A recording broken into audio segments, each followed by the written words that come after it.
Salute and welcome to Truth Colors. Everyone's watching for the first time.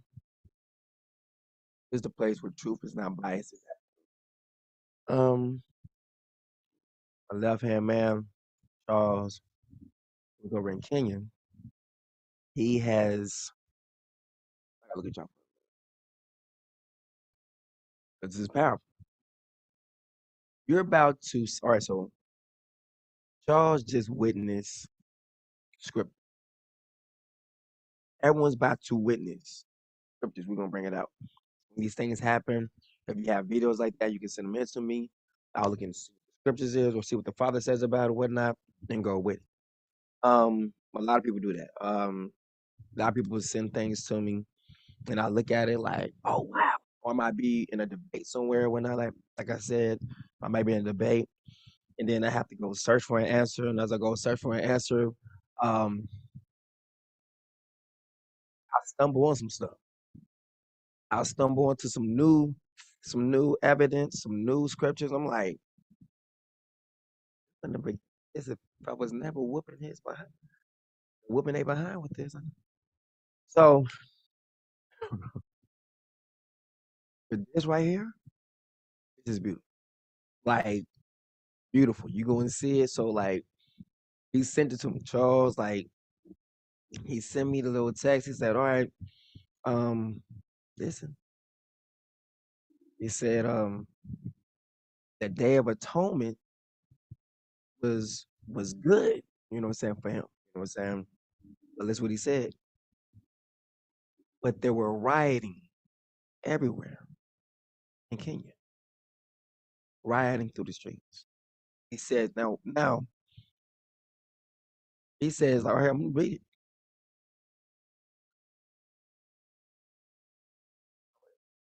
I love it. He was like, yesterday. All right. It says, Usaba, my king, hope you had a wonderful Day of Atonement. Have you seen this? You know, with a little hand going down like this, right? And it says, something big just happened in space. Ain't gonna go there yet. I just did. I'm about to do a live on it. I'll talk. Shalom family. He said, yes, I did. Let me see. I went to the part. He said, yes, I did. Yes, I had a peaceful one indeed. That's the Day of Atonement. Spent the day indoors. Though there were riots. Watch this. Riots country wide.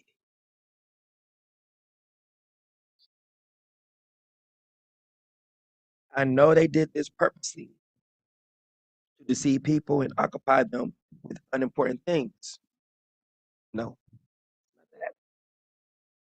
It's actually scripture. It is scripture. And I'm gonna prove it. I'm gonna show them. Y'all see, be like, y'all all seeing it too. Instead of them repenting for their sins. Now, you can either do one or the other. Okay? Or the opposite. But these are all witnesses. I pointed to him, I said, the video is a witness. Looks what follows. And that says, you just witnessed prophecy, family. So, I go ahead and hit this intro. When I come back, I'm going to play the video that Charles sent, and then I'm going to explain it. Yeah. Kingdom Risings, Royal, Goshen family. Yeah.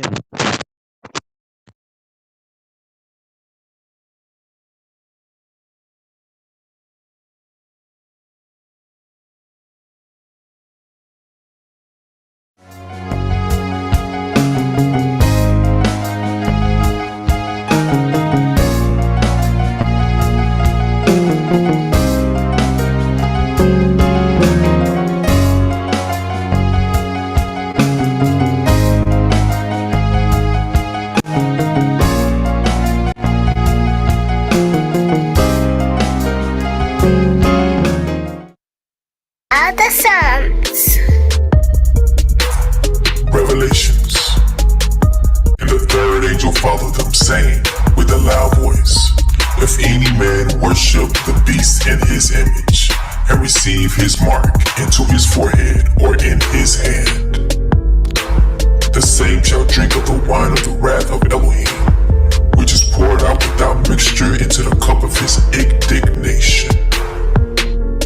And he shall be tormented with fire and brimstone in the presence of the holy angels and in the presence of the Lamb. And the smoke of their torment ascendeth up forever and ever. And they have no rest day nor night who worship the beast in his image, and whosoever receiveth the mark of his name. Satan cast into the lake of fire. And the devil that deceived them was cast into the lake of fire and brimstone, where the beast and the false prophet are, and they shall be tormented day and night forever and ever. The great white throne.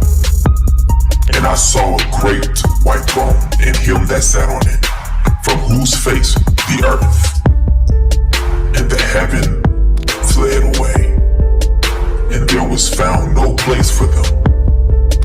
And I saw the dead, small and great, stand before Elohim, and the books were open, and another book was open, which was in the book of life.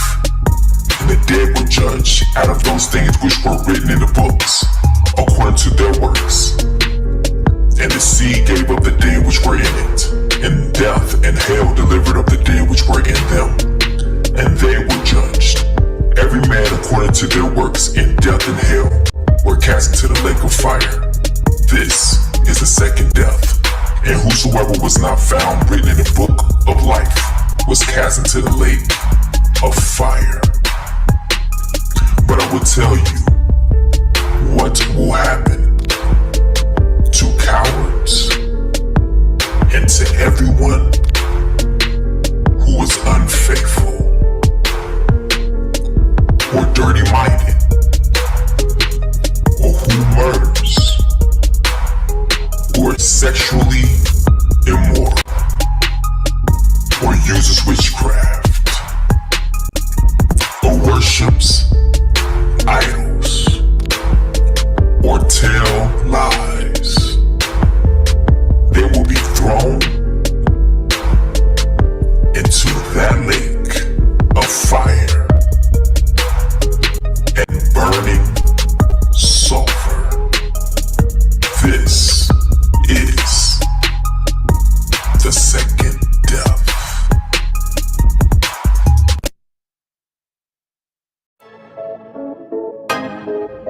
Your haters, not your haters, they're your fruit testers.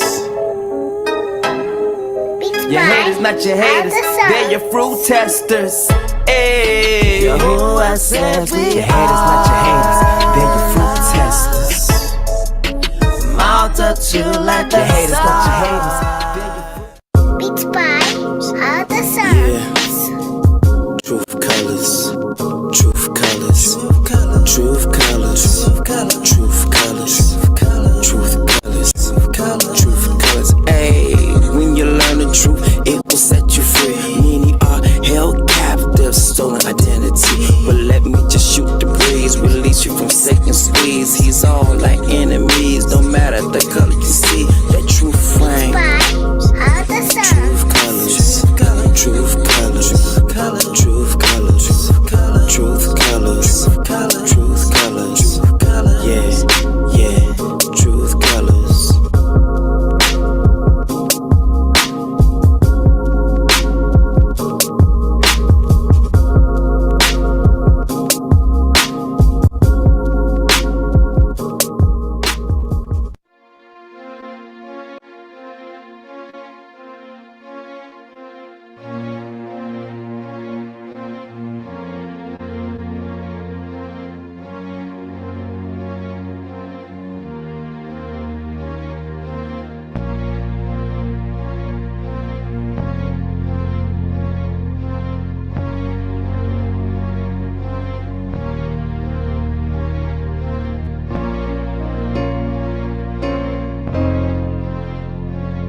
Oh, my milk and magnesium.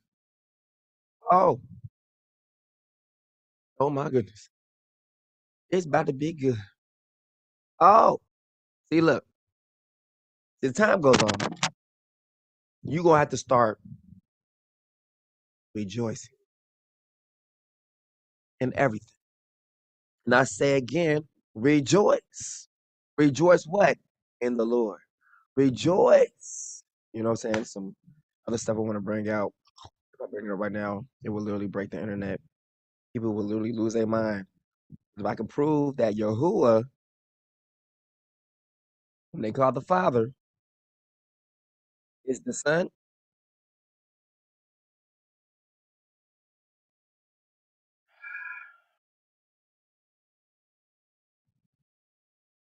they be ready to stone me.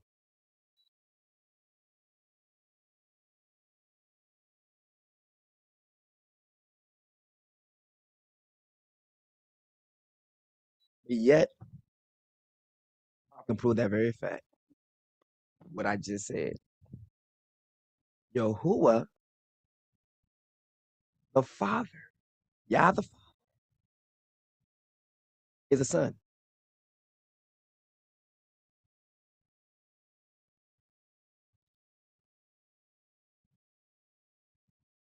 Get out of here.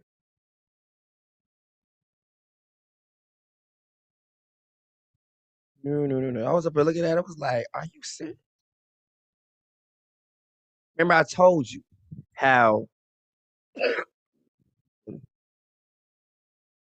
I bear witness of both. This is what the Father said. Fire, right? Am I dying? No. It's my witness that's come. Bear witness that your body, everything about you, belongs to me. So then there's going to be something inside me speaking out from him about me being with him. Understand? Which is him. So the Father himself, boom, had to say, hey, you belong to me. And also the same thing with the Son. I've already seen the Son. Seen the Son. When I've seen the Son, I've seen the Father. I'm actually seeing the Father. That's why it says the one who has seen the Father. Watch this.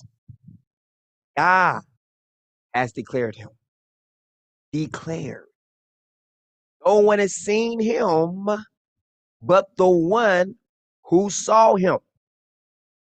So the one who was sent out was the one who saw the Father. I've been sent out. Oh, what's my name? Isaiah. Watch this. The Messiah tells you his name by those words. There's only one person in the Bible that says, send me. The Messiah literally says that I was sent by him.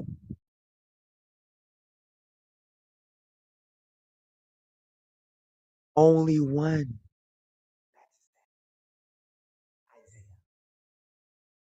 Here I am. Send me.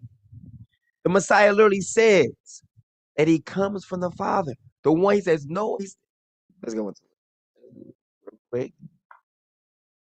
Watch this. So out of all this kind of revelation is coming out, it's causing for things to show up in the rest of the world. And this gospel must be spread to the end of the world, to the ends of the earth. And then the end will what? We need the LPI looking and everybody else looking. Why? Because this is spreading the gospel. Whether say it is a bad thing, that's what Shaul was trying to tell you too as well. Don't let nobody make you feel bad. You keep in Goshen. Go over the Sabbath. Sabbath's going to be on Monday night, but actually going to be on Tuesday if you're in the land though. Out. Sabbath is Friday sundown to, Saturday sundown. You look strange to everyone else who's keeping that Sabbath. Shaul was like, look, don't worry about them. Don't worry about them. That's literally what he said. Most of his letters is like, don't get bent out of shape about this. Don't worry about this. We don't have no customs of this. Da, da, da. So a lot of people making a whole bunch of arguments and trying to look too deeply into what Shaul was saying. If he's the same one that said the simplicity in Christ, simplicity in the Messiah, then he's going to find a simple way to say some things. But people get it twisted. That's why Peter was like, yeah, a lot of people twist Paul's words. Why? Because they don't understand what he's saying. Paul is literally representing the Messiah. I mean, he is repping him hard, ready to go even to the point of death. He's literally giving up his life so he can live again. So watch this. Paul is literally, he shows the heart of the people. Because we see now the Messiah, let's put it up. We were rejected by you. Every single last one of you. The Day of Atonement is for. Paul represents the whole heart of Israel who rejected the Messiah. Now he's coming after the handful that still believes he's the Messiah. They're coming to stomp out that fire. And instead, he ends up becoming recruited. He was trying to say what? This Messiah is not Lord. He's not king. Understand? And when he gets knocked off his horse and confronted, he said, who are you, Lord? And begin to start telling him what? I am the one you've been fighting against. I'm the one you're persecuting. You're persecuting my people. The ones who believe in me, you're persecuting them. They're coming against my kingdom. And then what happens to him? He gets recruited. Same one who had the same heart as Israel. Like all of Israel, that's not our king. And anyone else who said our king, we're going to kill you. That is what's going on. Let's be real. There's a revolt against Isaiah. There's a revolt against his teaching. Do not teach in that name no more. What name is that? Teaching in the name of Isaiah. It's not teaching in the name of JC. They literally got flogged, beat for teaching in the name of Isa.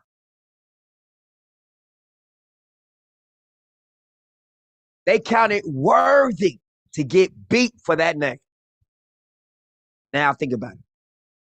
You've heard all the time from the church. They always say like, "Oh, they got beat for the name of JC," because you see it in the scriptures. And now that we know the real name, the disciples are taking beatings for his name. Paul is hunting people down who preaches in that name. Then he gets called into that name. Do you understand?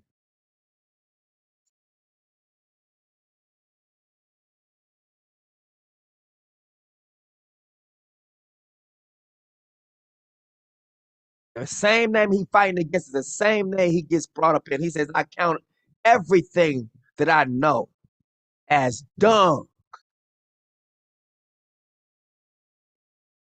for the excellency of Christ. He considered himself, he said, I'm a Pharisee. Meaning what? I know the law. But he said, when Christ comes, he's already surpassed me. All right. We're going to look at this as we bringing these things out. We bringing out these different revelations that's going on. You understand? Messiah, we need to put that out there. It was not beaten for the name of JC, it was beaten for the name of Isaiah. Now, and as we keep talking about these things, about the Father, let me go ahead and see if I can bring it up as well. We're going to talk about that as well. So we got 3 things we're going to talk about, but first I want to show this. This happens in where? Arizona. Who comes from Arizona? I wonder who. All right, all of you stargazers and astronomy fans, take some notes here because in exactly 1 week, there is a rarity in our night sky you're going to see. Yeah, this is really cool. It's an uncommon planetary alignment. It happens on March 28th. We are in a very strong, even severe geomagnetic storm. That doesn't mean we have any impacts here locally. This is more of a celestial event. The reason why it was so vivid last night is because this was the strongest geomagnetic storm we've seen in about 6 years. He captured a sight you'd never likely see, the northern lights behind cacti. I could see the individual pillars pulsating above the horizon, moving back and forth behind the saguaros, and I just thought this is so wild. Wild and rare.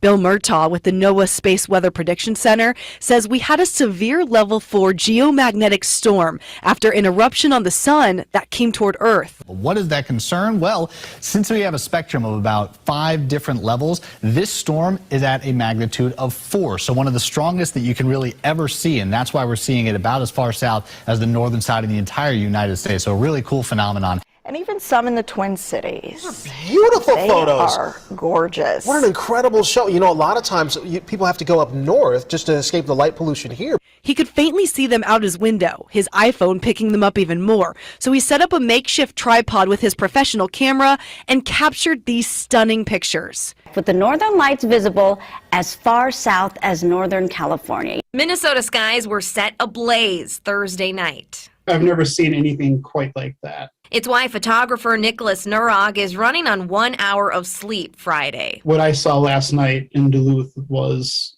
it just blew my mind. An asteroid large enough to destroy a city is set to scoot past Earth and the Moon later on today. The object named TO32DZ2 is expected to pass within 515,000 kilometres of the Moon. NASA says the asteroid will be visible through binoculars and small telescopes across most parts of the world before making a return in around about 3 years' time.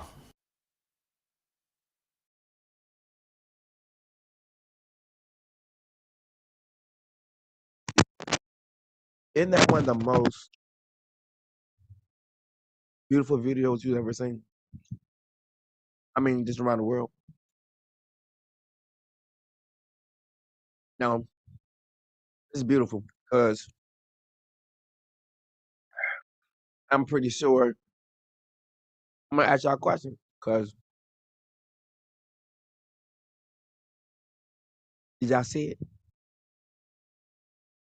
Was you looking? Did your eyes glance and see it? I did. Did you see what I saw? There's something in there. I'm gonna play it one more time. And then when you see it, write it in the comments what you see. And then I'm gonna go back and show you. It's there. Start that video back again. Now, the reason why the Father would do that because it's like every single artist, whatever, they always sign a signature of who did this. This is Arizona. Remember, Arizona. All right. So, we're going to get it one more time. Keep your eyes open. Watch clearly. And then I'm going to show you if you didn't see it. All right. When you see it and I show it to you, your mouth is going to drop open. But this is real. This ain't no Photoshop. This ain't no nothing. This is real talk. So this will also bring a further witness of who I am. Let's go. Let's play with it, right?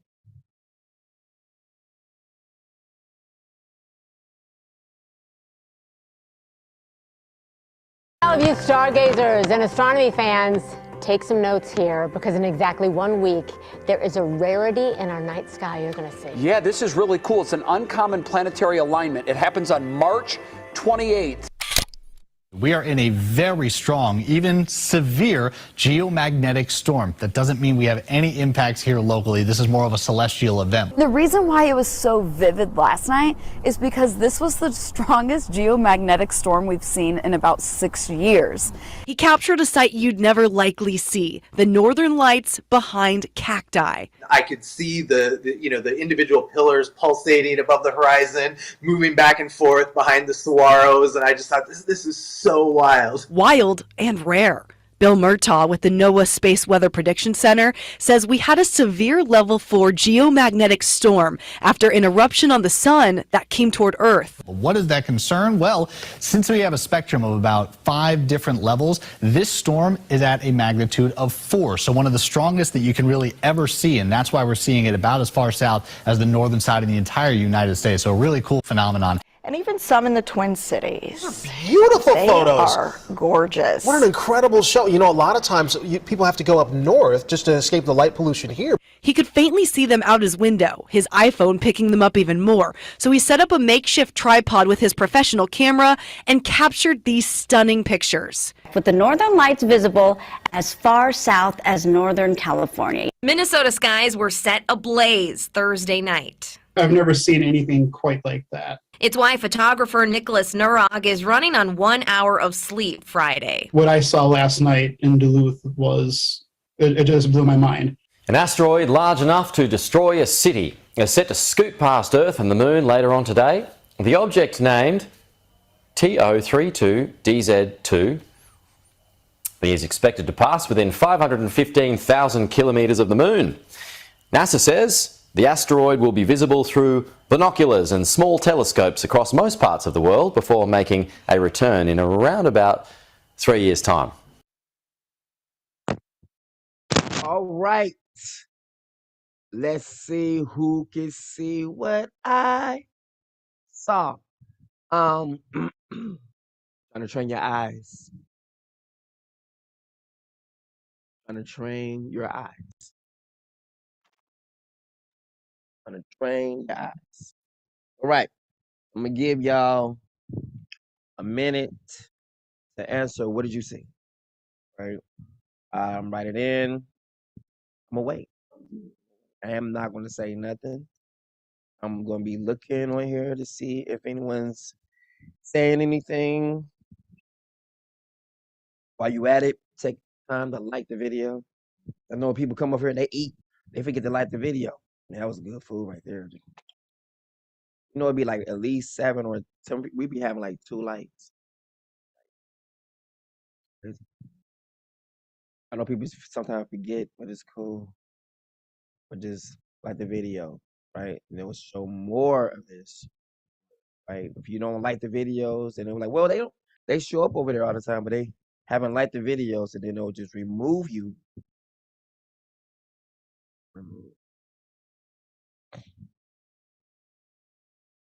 They'll remove the notifications. Like, well, I wasn't notified that he was even live.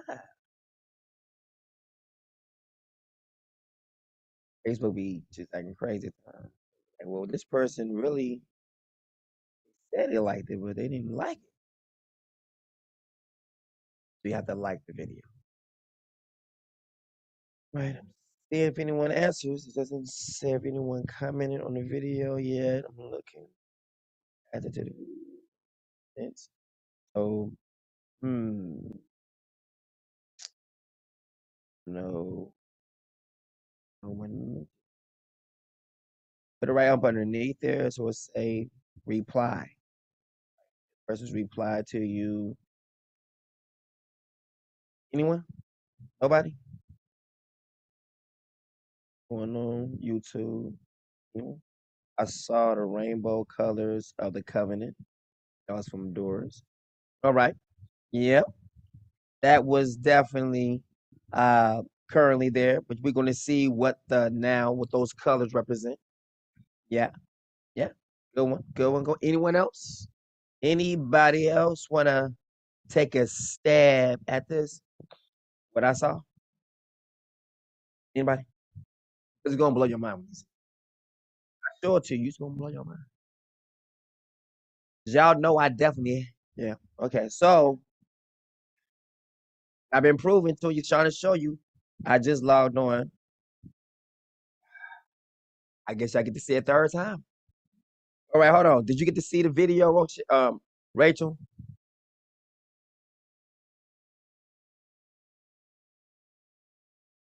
I'm waiting on you.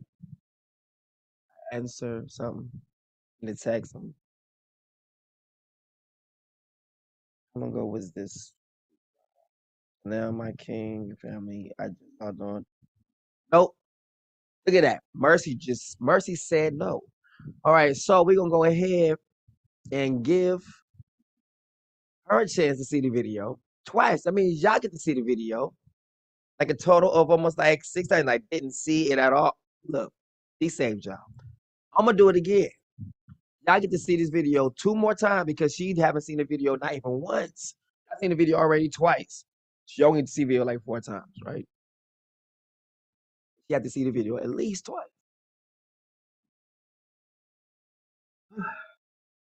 Lessons.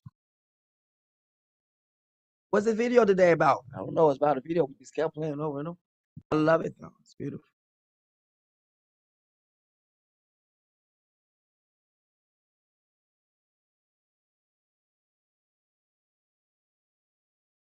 All right.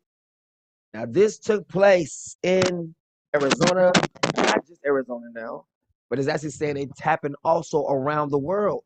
Let's go. Stargazers and astronomy fans, take some notes here because in exactly 1 week, there is a rarity in our night sky you're going to see. Yeah, this is really cool. It's an uncommon planetary alignment. It happens on March 28th. We are in a very strong, even severe geomagnetic storm. That doesn't mean we have any impacts here locally. This is more of a celestial event. The reason why it was so vivid last night is because this was the strongest geomagnetic storm we've seen in about 6 years. He captured a sight you'd never likely see, the northern lights behind cacti. I could see the individual pillars pulsating above the horizon, moving back and forth behind the saguaros, and I just thought this is so wild. Wild and rare. Bill Murtaugh with the NOAA Space Weather Prediction Center says we had a severe level 4 geomagnetic storm after an eruption on the sun that came toward Earth. What is that concern? Well, since we have a spectrum of about 5 different levels, this storm is at a magnitude of 4. So one of the strongest that you can really ever see, and that's why we're seeing it about as far south as the northern side of the entire United States. So a really cool phenomenon. And even some in the Twin Cities. These are beautiful photos. They are gorgeous. What an incredible show. You know, a lot of times people have to go up north just to escape the light pollution here. He could faintly see them out his window, his iPhone picking them up even more. So he set up a makeshift tripod with his professional camera and captured these stunning pictures. With the northern lights visible as far south as Northern California. Minnesota skies were set ablaze Thursday night. I've never seen anything quite like that. It's why photographer Nicholas Nurag is running on 1 hour of sleep Friday. What I saw last night in Duluth it just blew my mind. An asteroid large enough to destroy a city is set to scoot past Earth and the Moon later on today. The object named TO32DZ2 is expected to pass within 515,000 kilometres of the Moon. NASA says the asteroid will be visible through binoculars and small telescopes across most parts of the world before making a return in around about 3 years' time.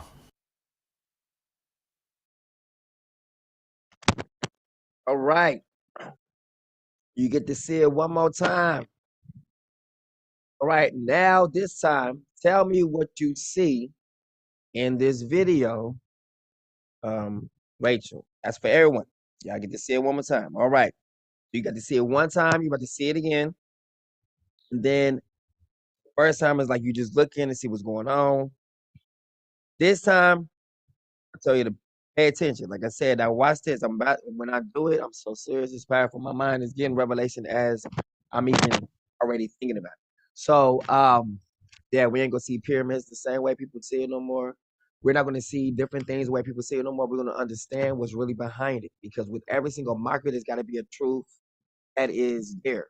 That's why it's called mockery, mocking the truth. So the truth's gotta be somewhere embedded somewhere. All right,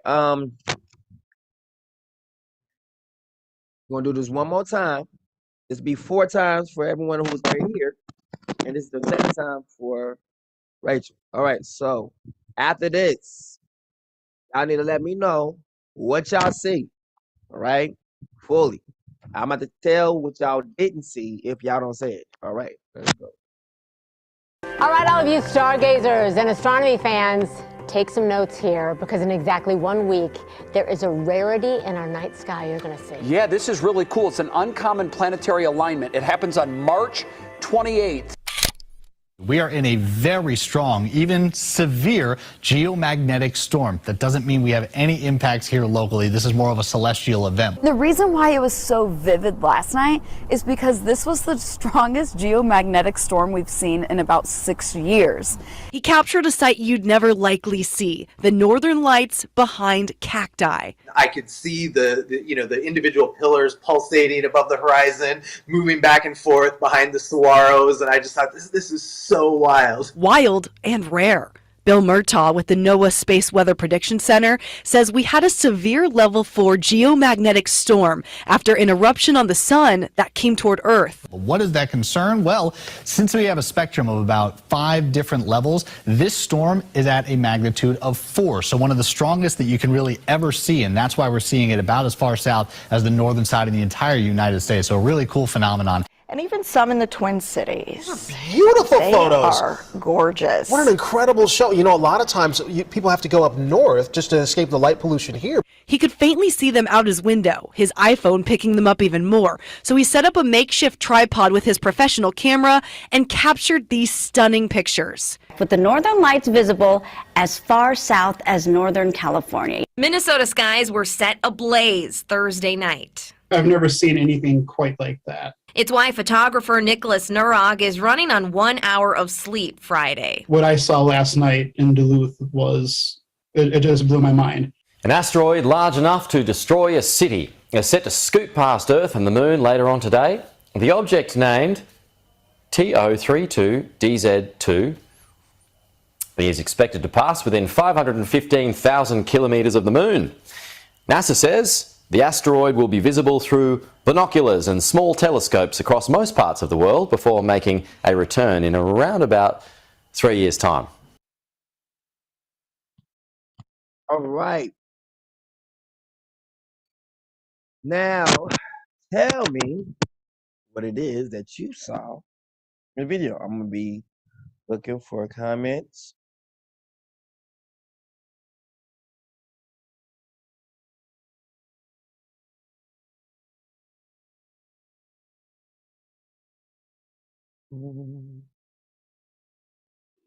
Comments. At a rainbow. Okay. Yep. Yep. Choose colors rainbow. Exactly. Yep. Someone said that too. Like, I see a rainbow, multicolors. Yes. True colors, very beauty. The deep, vivid colors across the sky. Spectacular view. All right. All right. All right. These are all good things. Now, I'm about to go show you what you saw. What you saw but didn't see. Let's first go get the scripture on this when I say it. All right. Now notice when this took place on the Day of Atonement. Right now, currently, it's the 28th.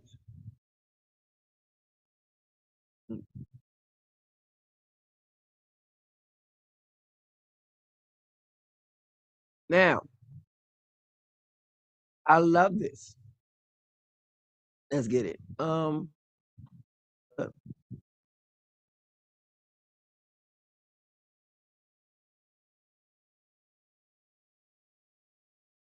Now,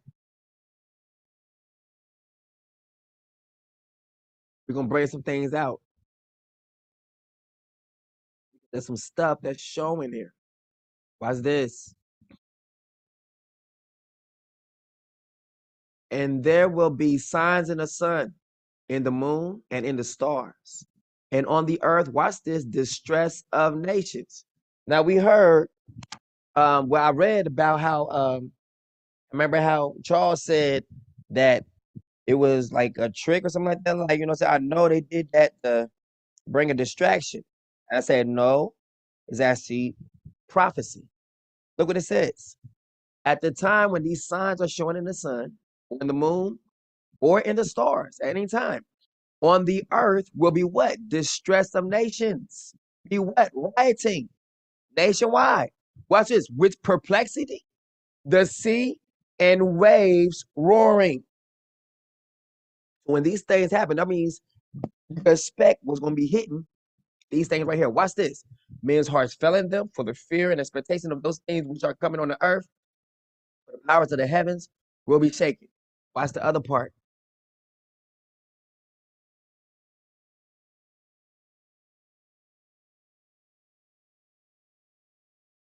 Sign of the Son of Man will appear in heaven, and then all the tribes of the earth will mourn.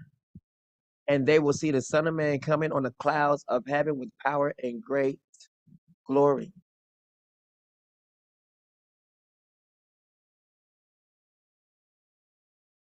What's this? It gets better.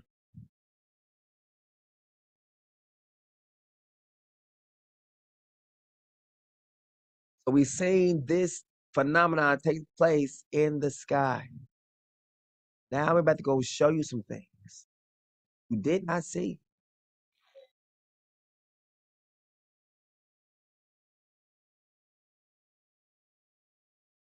And then we're going to zoom in on it.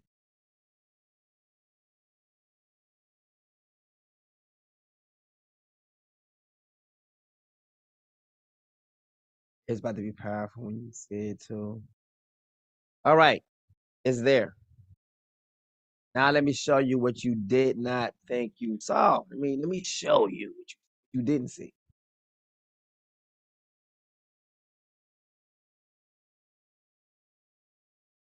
So why?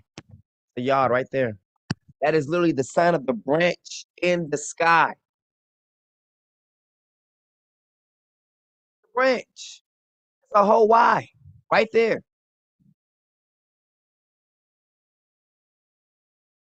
That is a Y. And it almost, watch this, looks like a dove. So it's like he came down like in the form of it almost looked like a dove. So the sign of the dove in the sense must be the branch. And watch this. The dove always comes with a what? A olive branch. So the dove, the symbol of the dove is the branch. Because right here, this right here, literally look like a dove. Like it got some wings right here or something like that. But this is clearly a Y. But look at all the glory that's magnifying, exuding from here, going into all the colors. There is the signs that heavens is putting up the sign of a branch.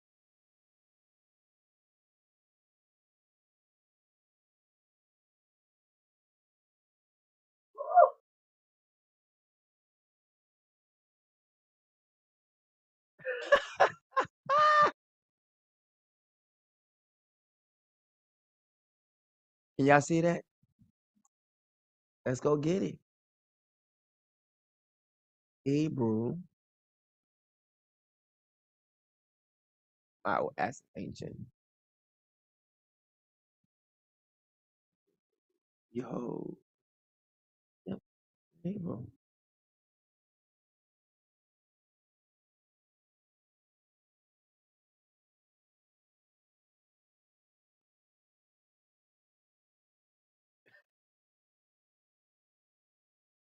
It's in the sky. He has the ah, ah, ah.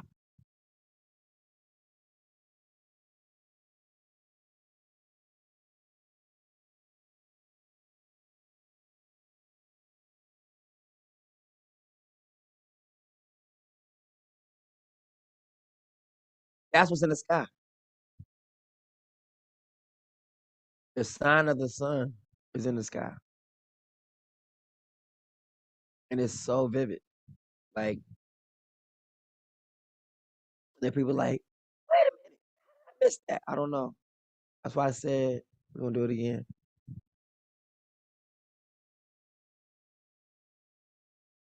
Add and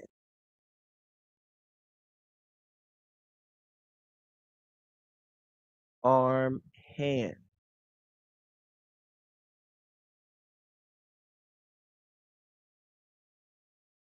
Go back to that video. Look right there.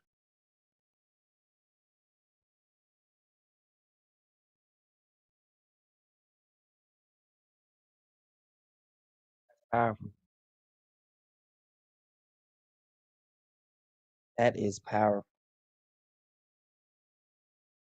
And it's taking place by the time when we're keeping the Day of Atonement.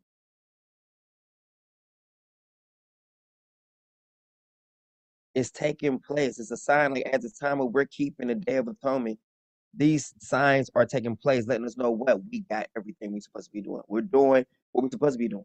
We're where we need to be.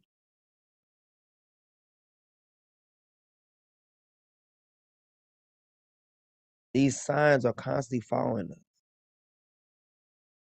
We're not following signs, they're following us.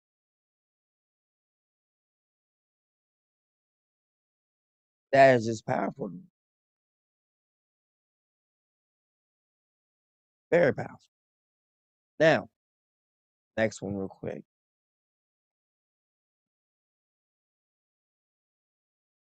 All right. The book of Joshua. It literally goes into the whole thing about how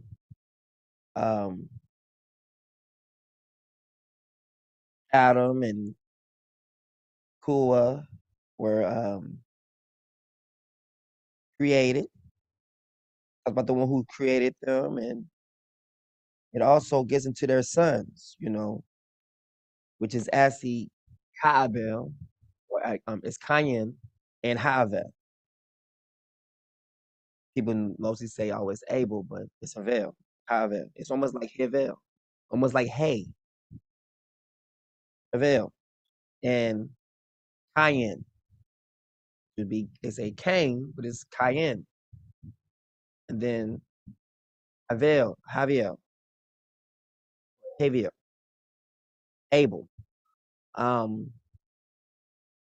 It talks about how it said that the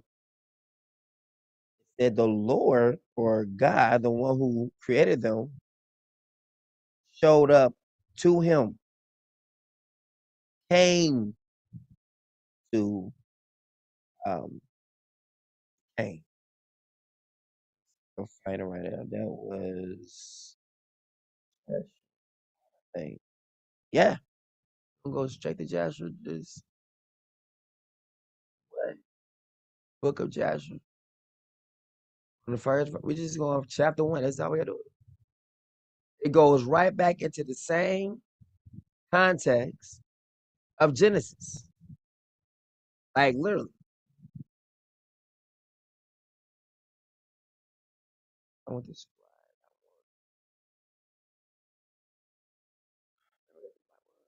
Oh, shit. It's like it's be like it'll be hidden. Like it's on Bible Hub and stuff, I believe. But it's like it's hidden. It's not, you know. See the book of Yasha right there. Samuel.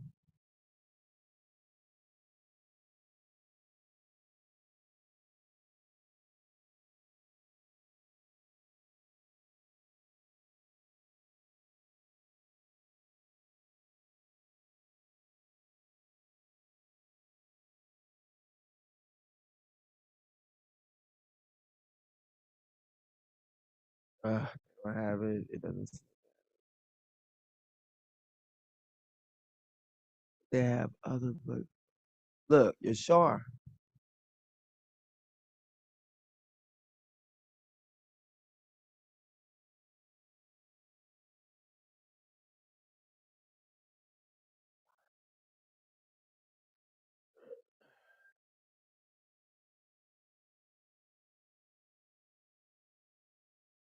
Dang it, I'm just trying to go into those stacks because I got to stretch everything out. Super.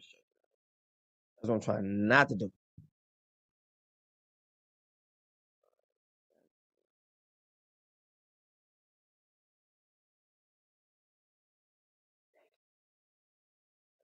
No way around. There we go. Jasher in the Bible, but it's not the book of Jasher. Dang it. Book of Jasher. Okay. The big words. I mean, that's,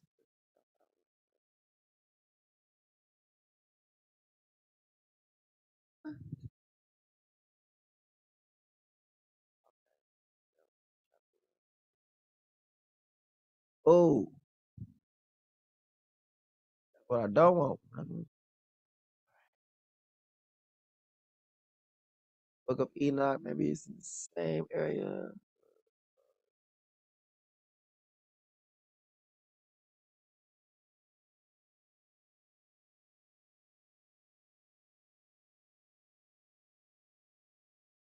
I want it like this, you know, just like this.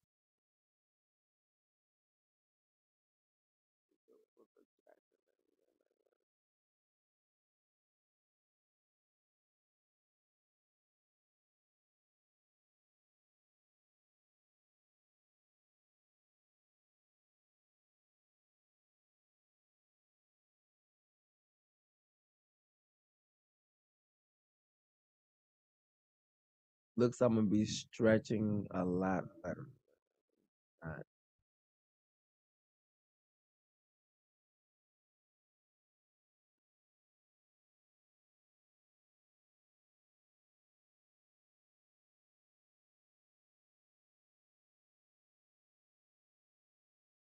Mm.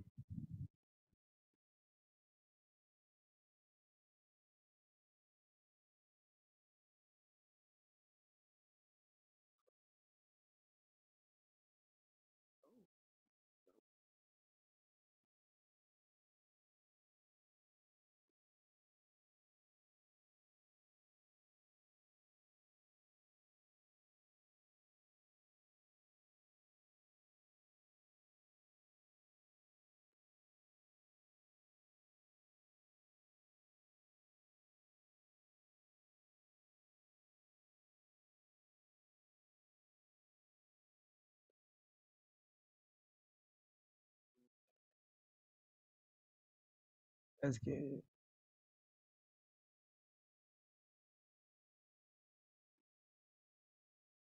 It's the same crap. I'm not doing that.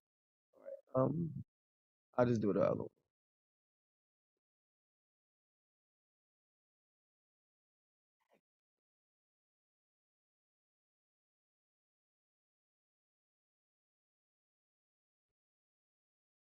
Trying to get me to pay for this book. No.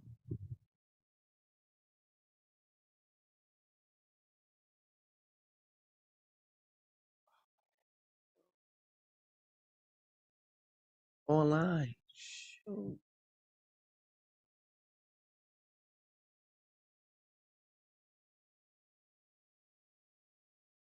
Yep. Here's I'm stretching. All right. There we go. All right, T-Fin. Get better. All right. There we go. I like this. Because I already got some stuff. Yep, it's at 250 already. That's fine. There we go.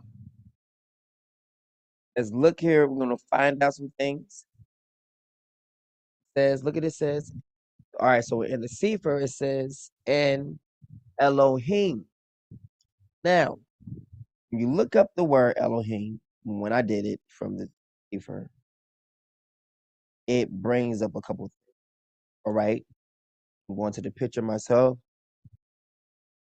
It says Yahuwah or Yahuwah.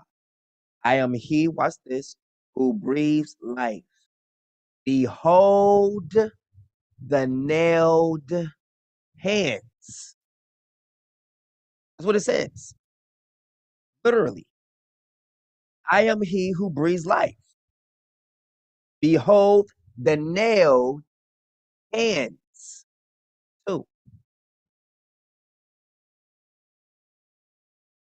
Next one. Elohim. Specifically used in the plural. Thus, especially with the article of supreme Elohim. So if it's using in plural, that means it's could be the Trinity. Because it's plural.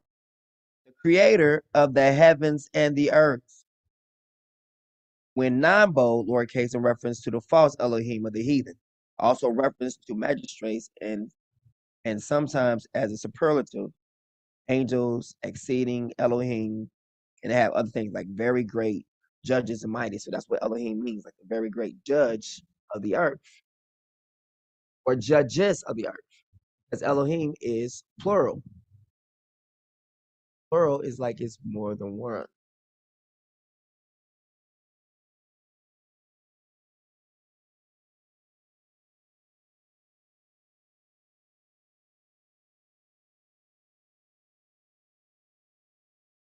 More than two. Look. So, of a word or form denoting more than one. Plural. In languages or with dual number, more than two. The first person plural. All right, so then you add two more than two, which makes it what? That plural is three. So literally Elohim signifies three and one. Singular means just one of the persons. So plural is more. So plural literally means he's literally saying me and my sons. Elohim, when you say Elohim, you are encompassing all three at one time. So people's like, oh, we're just talking about the Father only. No, we're talking about the Father and his two sons. Period. Let's go. And Yah said, or Elohim said, let us make man in our image, after our likeness. Don't that seem familiar? The same thing. Now watch this. So Jasher now is tying in perfectly the book of Genesis. Same exact word. And Yah created man in his own image. And watch this. Elohim formed man from the ground, and he blew into his nostrils the breath of life. And that's what Elohim means. One who breathes life. Behold his nailed hands. Behold my nailed hands, the nailed hands. And man became a living soul. Watch this, endowed with speech. And Elohim said, it is not good for man to be alone. I will make unto him a helpmeet. And Elohim caused a deep sleep to fall upon Adam. And he slept, and he took away one of his ribs, and he built flesh upon it, and formed it, and brought it. Adam left the garden to go find somebody. No, the Father formed it and brought it to Adam, and Adam woke from his sleep, and behold, a woman was standing before him. Nope, he had to go to the club to go find her. He had to go all the different places to go find her. No, literally, the Father formed her and then brought her to him. He didn't go nowhere. Where did he go? Nowhere. The Father brought what he needed right there to him. And then he named her. Let's go. The world got this whole thing twisted. And he said, this is the bone of my bones, and it shall be called woman. Not she, but and it shall be called woman. for this has been taken from man. And Adam called her Eve. One of them says Kua, which means mother of all living things. For she was the mother of all living. Eve and Yah or Elohim blessed them and called their names Adam and Eve. In the day he created them, in the day that he created them, watch this, and Yah or Elohim said, be fruitful and multiply and fill the earth. And watch this, and Elohim took Adam and his wife, and he placed them in the Garden of Eden to dress it and to keep it, and he commanded them and said unto them, from every tree of the garden you may eat, but from the tree of knowledge of good and evil you shall not eat, for in the day that you eat thereof you shall surely what? Die. And when Yah had blessed and commanded them, he went from them, and Adam his wife dwelt in the garden according to the command which Elohim had commanded them. And the serpent, watch this, which Elohim had created with them in the earth, came to them to incite them to, watch this, to be disobedient, to transgress the command of Elohim which he had commanded them. Elohim created the serpent too. But now there's always one in every bunch. You know, hey, well, I ain't gotta listen. We ain't gotta listen to this. We ain't gotta do this. They both created. Adam and Eve created. The serpent is created by the same one. Adam and Eve trying to be, you know what I'm saying, obedient. Here come this serpent to come and incite them, what? To transgress what was commanded them. Man, you ain't got to really do all that. I mean, yeah, so what he said that. You always find someone who's going like, man, so what the person said, this don't matter. I'm going to do it this way. I'm going to do it this way because I want to do it this way. Those are serpents. Watch. All right. And the serpent enticed and persuaded the woman. That's their job. That's what people do too.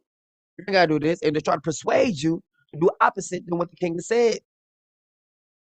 Do opposite of what this Bible said. And the serpent enticed and persuaded the woman to eat what this, watch this, from the tree of knowledge, which is what?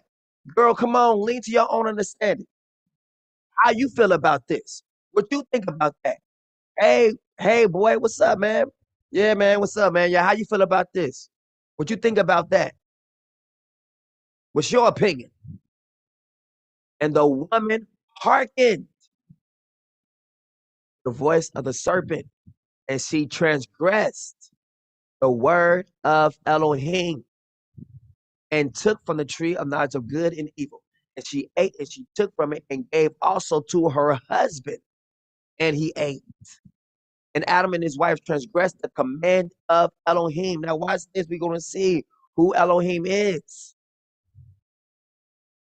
Right? Because we're going to see a part where it says Elohim appears. He shows up.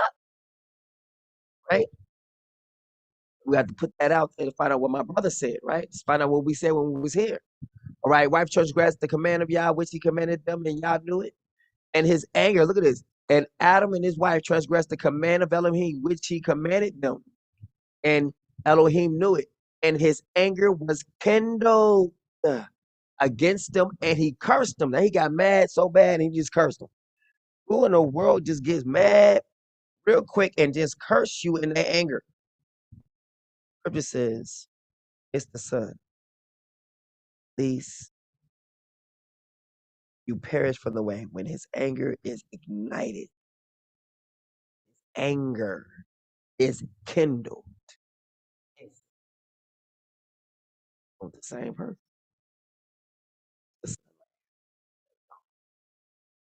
And Elohim drove them that day from the Garden of Eden. Oh, you can't listen? Get out. That's what he just said. Look. And Elohim drove them. He kicked them out that day from the Garden of Eden. You can't listen. Bye. He kicked them out. Until the ground from which they were taken. And they went and dwelt at the east of the Garden of Eden. And Adam knew his wife, Eve, and she bore 2 sons and 3 daughters. And she called the name of the first one Cain, but this one says Cain.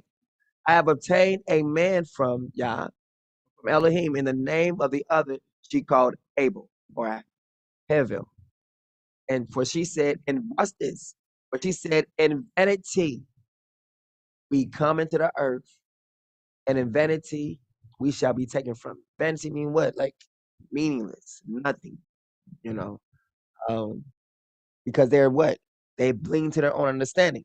So since they lean to their own understanding and they've been kicked out of the presence of God, guess what? They're left now. Watch this. They're being given a reprobate mind. The moment you go against what's been said, you're getting a reprobate mind. I'm saying that's what happens. And so look at this. She says, now you were brought forth in vanity, and we're leaving out in vanity. Why? Because they've been now what? Given over to their own ways, their own thinking, their own habits. And it's vanity. There's nothing to it. It's meaningless. Let's go.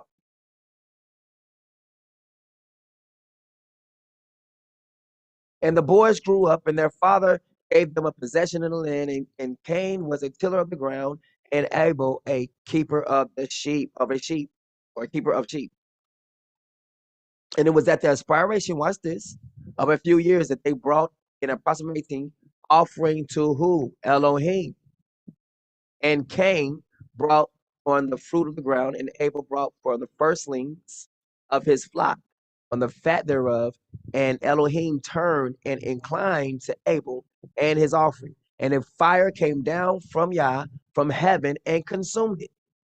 And unto Cain and his offering, the father had Elohim did not turn, and he did not incline to it, for he had brought from the inferior, meaning what? I gave him was leftovers. You know, some people do it like this. After I done pay my bills, I done take care of this, then I'm gonna give a tithe, then I'm gonna give an offering. That's the same thing as giving as Cain. It is. I'm being real.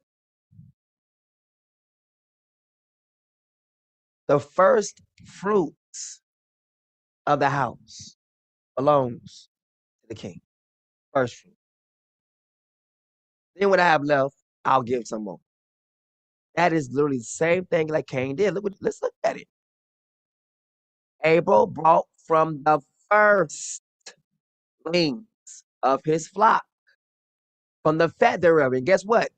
And watch this. It was blessed. And Yah and Elohim turned and inclined to Abel and his offering. And fire came down from heaven and consumed it.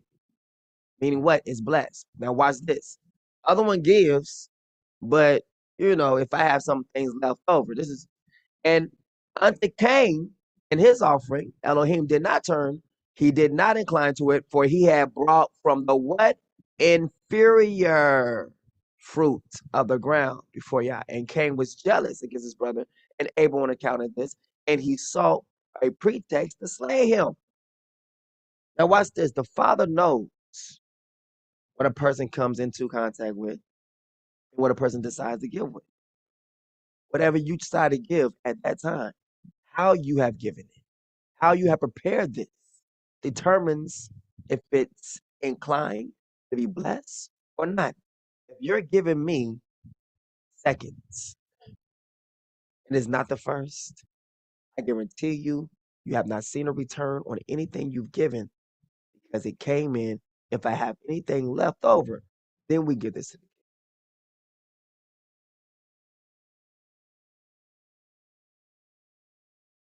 I'm trying to help you be blessed. Whenever I gave, I made sure I gave to where I was supposed to give. It wasn't, oh, I'm going to pay my bills first and then I'm going to do this. That kind of mentality is a poor mentality, and that's why you where you at. After I pay my bills, I got to live. So you don't know what faith is. People know what faith is for the most part because they literally had it. That's what the Father told 2010. People think they got faith. Why? Because right now they have it. And so they give. They consider themselves to be a giver because they have it to give. But what if you don't have it to give? Are you still a giver then? Oh, that's the truth. I gave when I didn't have to give. I didn't have anything to give, but I gave.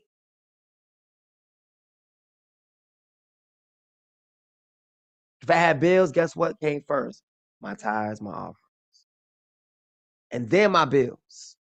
There's been times I'm like, F them bills, man. I'm gonna pay this first. Make sure I pay the Father first.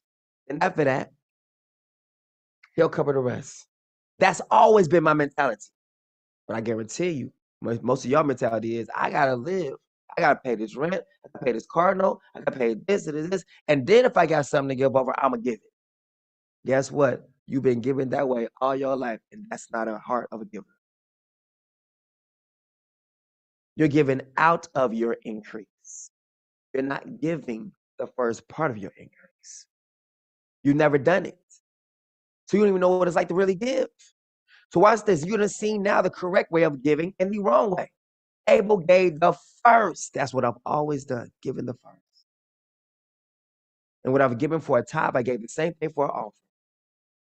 My free will offering was the same as my tithe. So if my tithe is $400, guess what my offering is? $400 too. Wait a minute, hold on. That's $800. How in the world you gonna pay some rent, pay your card? Hey, Father will make do. That's been my life because I believe.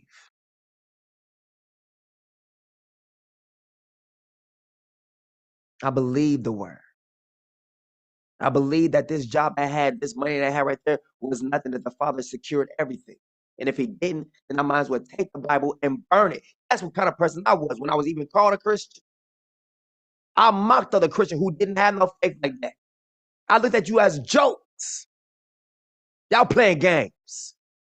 You already believe the Father gonna take care of you. You believe your job gonna take care of you. You don't even know what it's like to have faith. You playing with my Father. People used to get mad at me like, why you come at us like that? I was like, because y'all playing games. And I always would see the Father work miracles every single time. That's where the miracles come from.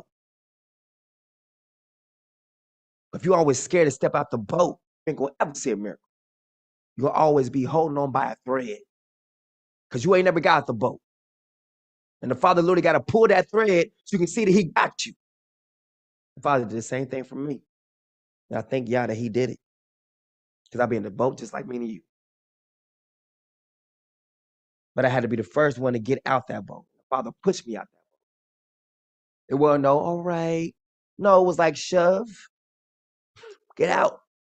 He had to force me out that boat.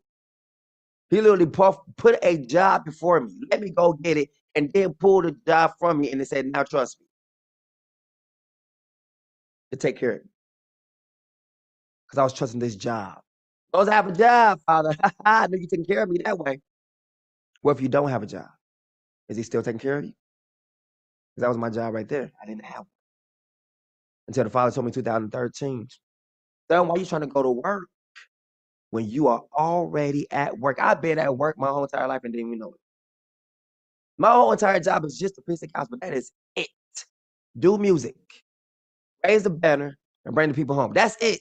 That is my job. My job is the job as a king. My job is the job as prince. And the king and the prince, they don't go out working 9 to 5. That's what the Father's like, dude, you don't understand what's going on here. I'm trying to pull you. It's my job to take care of you. But why is that? Because I'm your Father. That's why. That's what he's saying to me. I'm going to take care of you. Why? Because I'm your daddy. And I've not seen that fail yet. Not one time.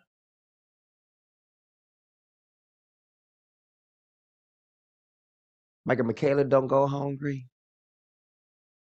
We don't go hungry over here.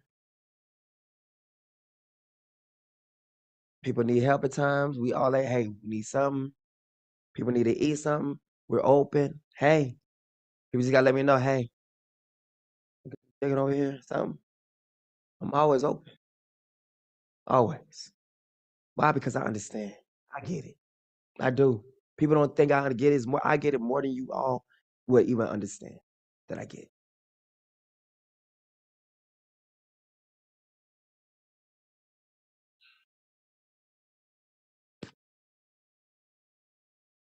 If I'm in crack houses, I would definitely see the detriment of our people. I would be in the lowest of the low. So I've witnessed it. I've been there. I hung out in it.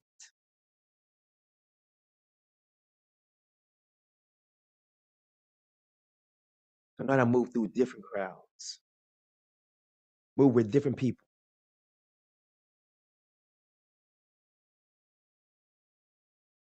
I'm versatile.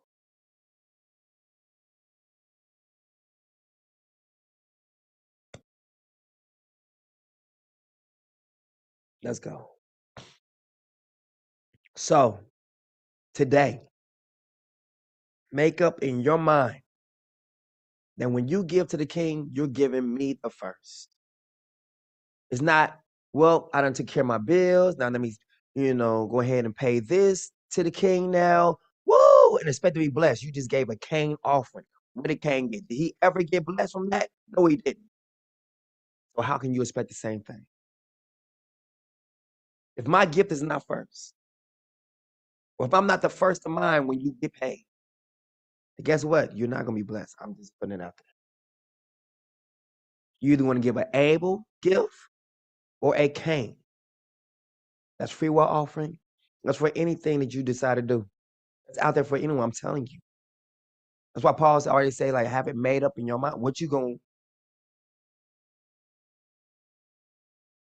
So there ain't no struggle. That stuff got to be in your heart. See, the Father, look at this. The king loves a cheerful giver. I don't want nobody who just want to give, but because it doesn't help you. It hurts you. The more you begrudge to give, guess what? That's your heart. That's your real heart. But I don't have it to give.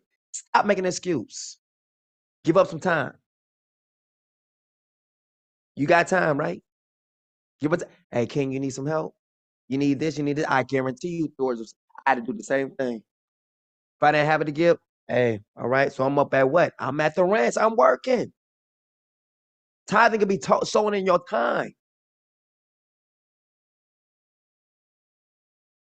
I'm tithing my time. What do you need?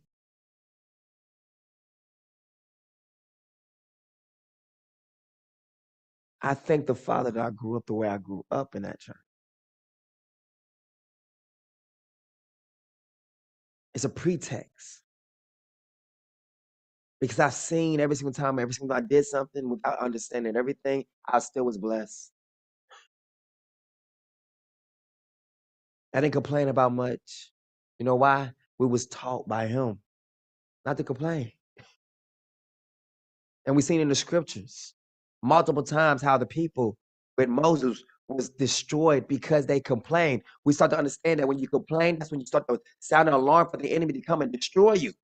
The moment you begin to complain, guess what? It always brings forth destruction. Look at the scriptures. Every single time they complained, they got destroyed. The Father said, watch this. It's not even the Father. Y'all don't even understand. I'm getting it. I know y'all getting it now. If y'all hadn't gotten it yet, the one who was the invisible Yah then is now visible before you now. My anger matches the scriptures. How I think when I see something goes wrong and bloodshot red come to my mind and I'm thinking about death and killing people, you know what I'm saying? Seeing some people dead for that moment, for that trespass against me, it matches the scriptures. It matches the scriptures like when Adam and Eve could not listen, he kicked them out of the freaking garden. Like can't listen? It was one time.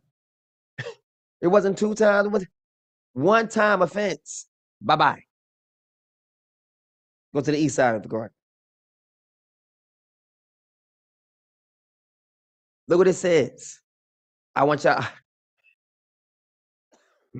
to hear that. They went to the east side of the garden.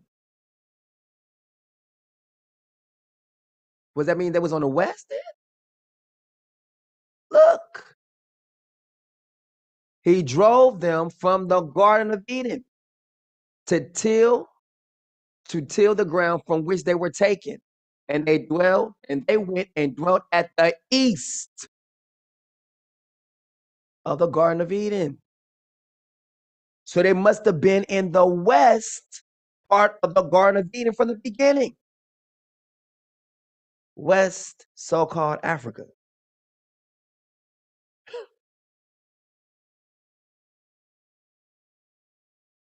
Are we seeing this? I'm just asking questions. That's all. East of the Garden of Eden. That's where they went to after they sinned.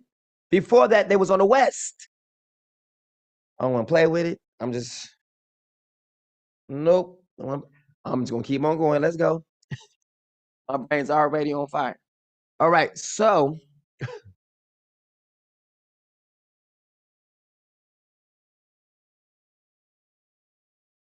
here we go. And then sometime after Cain and Abel, his brothers, see, look, this stuff is festering. Cain has been left to his own thoughts for a while, it says, and after some time. Cain and Abel, his brother, went one day in the field to do their work, and they were both in the field.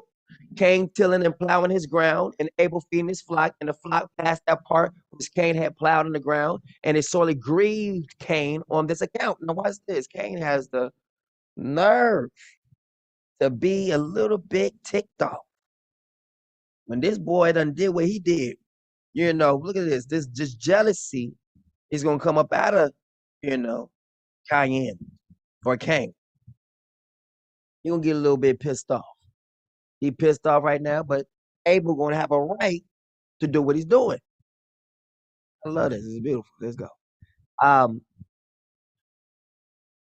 And Cain approached his brother Abel in anger, and he said unto him, what is there between me and you?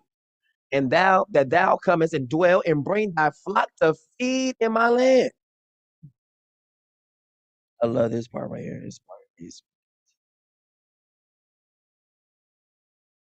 Let's go.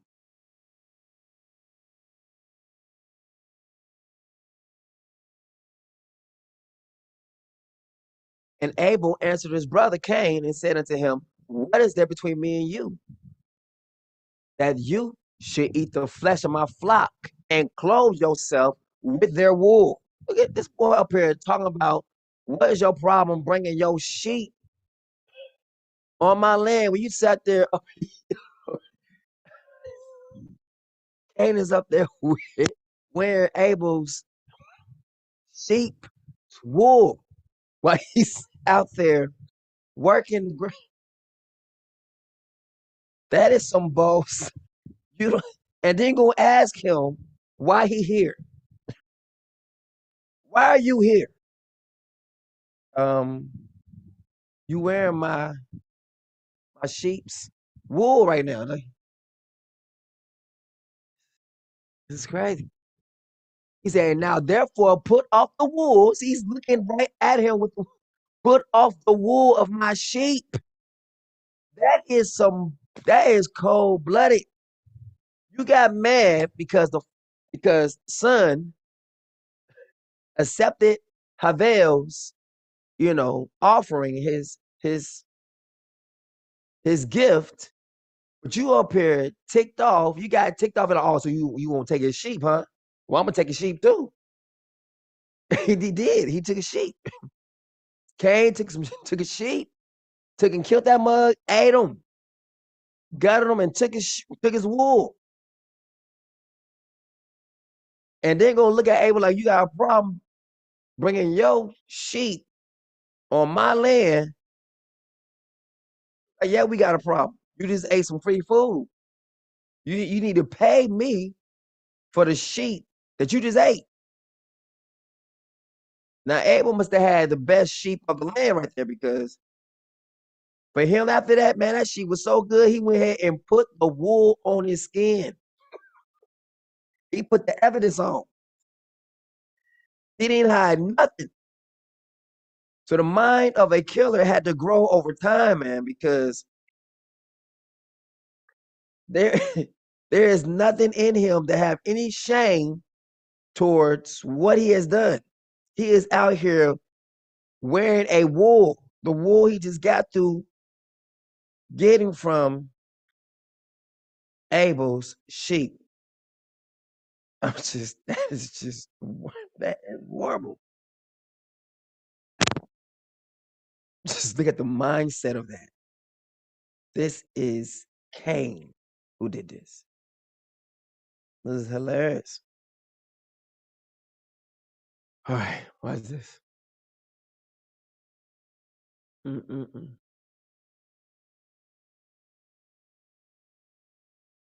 Look at this. So put off the wool of my sheep, with which thou hast clothed yourself, and recompense me, pay me for their fruit and flesh.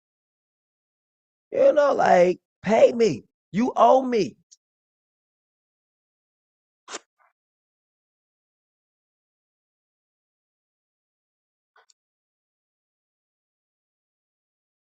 Which thou hast eaten.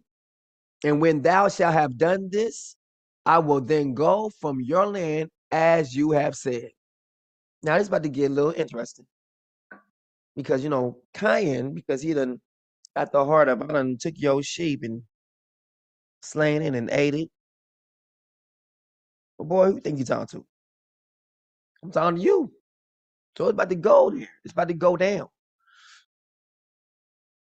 All right, so and Cain said to his brother Abel, surely if I slay thee this day, who will require your blood from me? And like, who gonna ask about you? Like, you ain't that important. Look at this. This is all jealousy because because you know the Elohim have respect towards Abel's offering. This is coming from. That's where it's coming from. All of this is from one thing. He got blessed because he gave the right way. The other one did not get blessed because they gave an offering, but it had no respect towards it. There was no blessing attached to it. It was not received with praise because it was hand-me-downs. The thought was not right when Cain gave. He knew he was supposed to give, but his heart wasn't like, you know, I'm going to give the best. No, he's like, I'm going to say it's the best for myself. That's the same thing. I'm going to take care of what needs to be taken care of for me. And then if I have something left over, you know what I'm saying? Well, he can have some of this fruit right here. I mean, it's not really all that good, but hey, it's what I can afford right now. Really? You just gave yourself the best right here. That is what we want right there. And then he would have got blessed. Because he thought, like, all right, thought we was like boo-boo the fool. And just like, you know what? I'm going to be blessed. If I just give something, it's not the best. I'm going to just give what I have. You know, it's going to be some leftover. What does that mean? If you making some food, like, oh, I'm making some food for the king, whatever like that, that means the first portion that comes off that plate is for the king. If you make a king, making a plate, and you made a plate for this person, that person, and then you're going to make a plate for the king, guess what? You have given a king blessing. It's not going to go towards you as a good thing. The Father's going to see it like, oh, you gave me last. So whenever you're serving, you got to see it as you're serving the Father. So if you're not going to serve, if you see my Father right now, like, that's just him for me, would you serve him last? I'm just saying. He comes up to you, hey, how you doing? How you doing? All right, cool. And then he sits down, all right? After everyone bows down and everything like that, and he sits down one night, and then this person gets a plate, that person gets a plate, this person gets a plate, this person, hey, king, what would you like? By that time, the king should be getting up and leaving. Because anything you give at this moment is not going to help you. It's going to hurt you because he's been given last, not first. That is how it's in everything. And we have every right to say it. Why? Because we created you. We have every right to demand it because we created you. No one else can make that demand, but we can. And there's a blessing with mine. Let's play.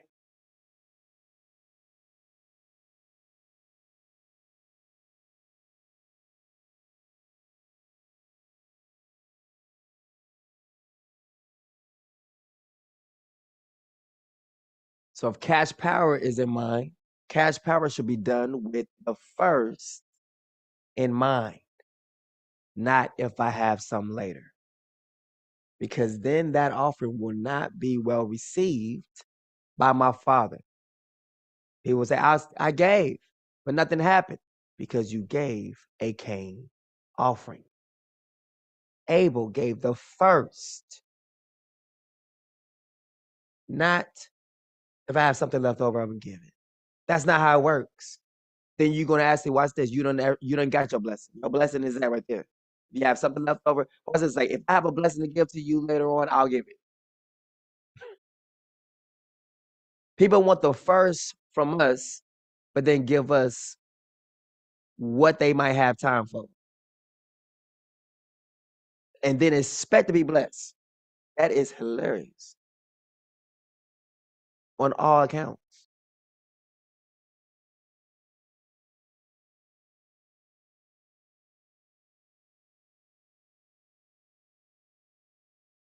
And Abel answered Cain, saying, surely Yah who has made us in the earth, he will avenge my cause, and he will require my blood from thee, shouldest thou slay me. Watch this. For Elohim is the judge and arbiter, and it is he who will requite man. Watch this. It is he who will requite man according to his evil, and the wicked man according to his wickedness, that he may do upon earth. So he just said that he is the judge of the whole entire earth. He said, now if you should slay me here, surely Elohim knoweth, watch this, your secret views. Meaning what? He knows the intents of your heart, and will judge thee for the evil which thou declared to do unto me this day. And when Cain heard the words which Abel his brother had spoken, which is the gospel, behold, his word has spoken. Behold, the anger of Cain was kindled against his brother Abel for declaring what? Declaring this truth, declaring the gospel, for declaring this thing. And Cain hastened and rose up and took the arm part of his plowing instrument, with which he suddenly smote his brother, and he slew them. He killed him. And Cain spilt the blood of his brother Abel upon the earth, and the blood of Abel streamed upon the earth before the flock. And after this, Cain repented, having slain his brother, and he was sadly grieved, and he wept over him, and it vexed him exceedingly. See, some situations be very heated, and it gets here, and at the end, there's remorse. Why? Because it didn't have to come to murder. When you're in your emotions, sometimes you cannot see. That's usually what happens. Usually when you're in your emotions, you blank out from anything that's sensible. That's why it says, don't be quick to anger. Meaning what? Think it through. Think everything through. That's because once you become angry, guess what? Your thinking powers are limited. They're to the they're least working at this moment. Once you're fury mad, oh yeah, something's gonna get hurt or done in your anger. You might regret that it happened.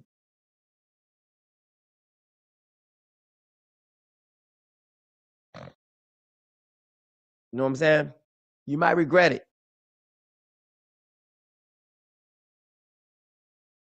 So don't do it. So that's why it says, like, literally just be slow to wrath, slow. Because once you get the wrath, you ain't thinking no more. There's nothing to think. And Cain rose up and dug a hole in the field where he put his brother's body, and he turned the dust over it. Watch this. And Elohim knew what Cain had done to his brother. Watch this. Look what it says. And Elohim appeared. Wait a minute. Hold up. See, this part right here is that killer. That killer truth right there. Yes, yes.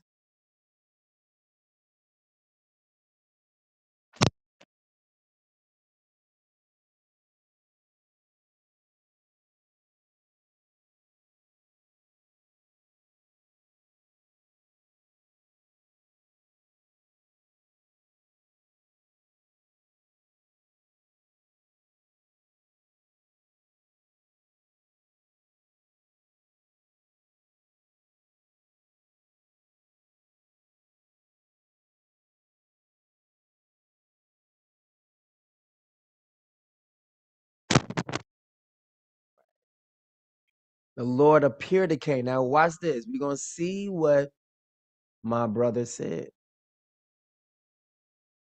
No man has seen the Father.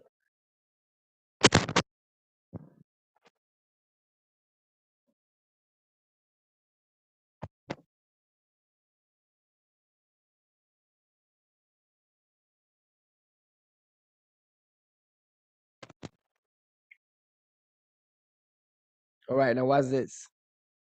It is written in the prophets, and they will all be taught by, watch this, by Yah. They will be all taught. Now, what am I doing right now? I'm teaching you. So the one who is teaching is the one who is called Yah, or even if you look in the scripture, it'll say Yahuwah, right? Watch this. Everyone who has heard the Father and learned from him comes to me. Not that anyone has seen the Father, except the one who is from the Father, or Elohim. Only he has seen the Father. Watch this. Truly, truly, I tell you, he who believes has eternal life. He says to you, the one who says he has seen the Father is from the Father, and by believing his testimony or believing him, you have eternal life. What did he tell you? The person who has seen the Father and comes from the Father is also a son of the Father. And by believing on that Son, you have life eternal. Now, no one has ever seen, Yah, but the one and only Son. They always say only Son, who is himself, watch this, Yah, and is at the Father's side, has made him known. So the who in the world is appearing to Cain then? If this is from the beginning, it says, and the Lord appeared to Cain.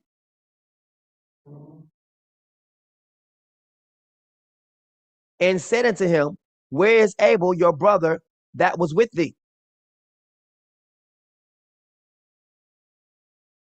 Appeared means he made an appearance. He's there as himself.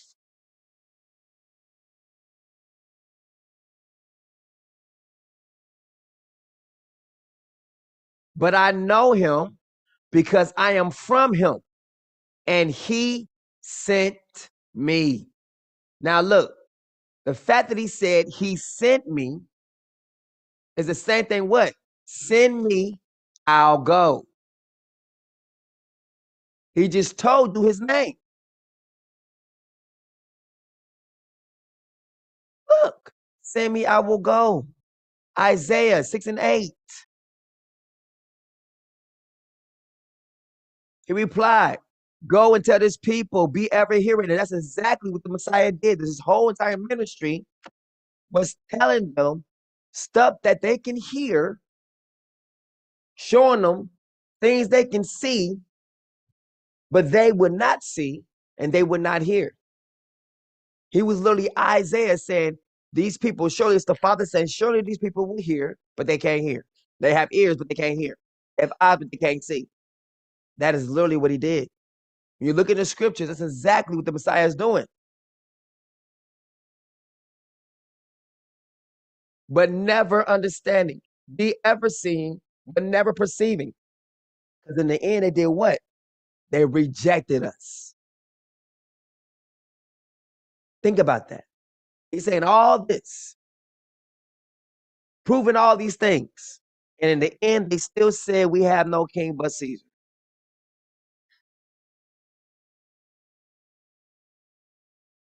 He was sent from the Father. But I know him because I am from him, and he sent me. He just said, my name is Isaiah. Then I heard a voice of Yah saying, whom shall I send? Who will go for us? And I said, here am I, send me. But I know him because I am from him, and he sent me. Who did the Messiah just say his name is? I'm Isaiah. Now watch this. People are going to get beat for that name. And they were beaten for the name of, they're going to say JC, but it's not. It's going to say, do not preach in that name. Do not preach.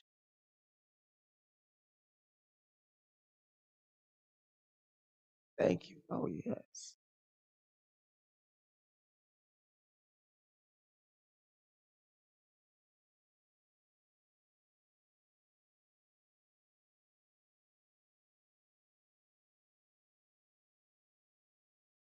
We're going to do the fourth. Look, the name forbidden.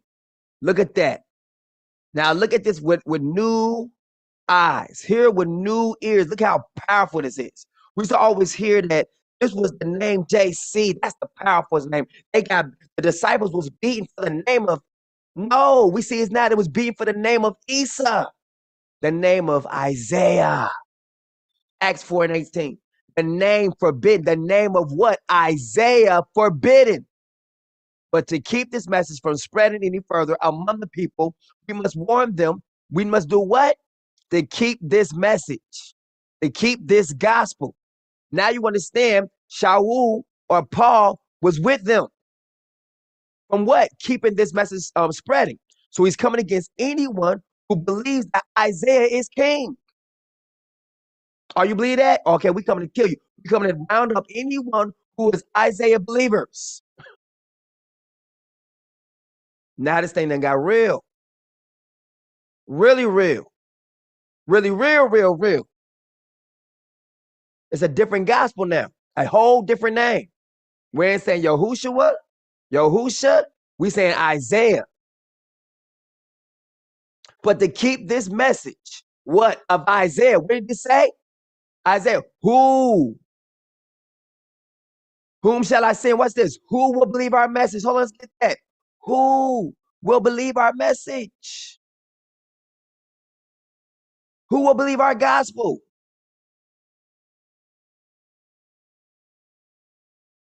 Look. Who will believe our report? Our message? Our gospel? Who hath believed our report? And to whom is the armor of God revealed?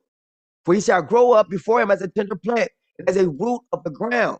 Look, the Father says, I'm sending someone with my report, with my witness. Look, and you see the same thing going on with what? Paul saying what? Who has believed our message? Tell you what? Look. And he's going into Isaiah foretold. Let's go.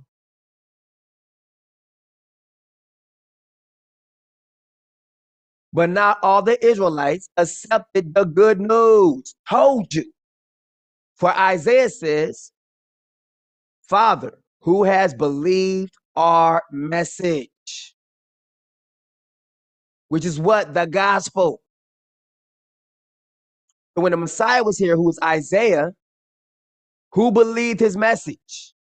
Because afterwards, they killed him and was about to round up the disciples and killed them. The Messiah said, Isaiah said, do not leave without receiving the spirit of Isaiah.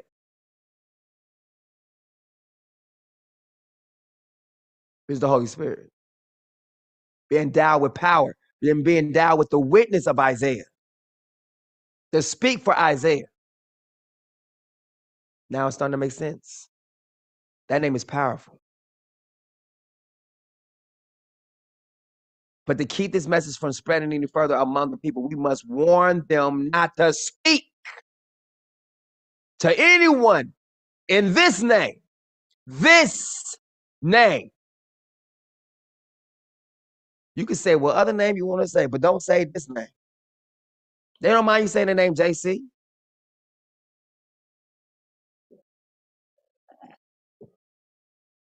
They only pretend like they do.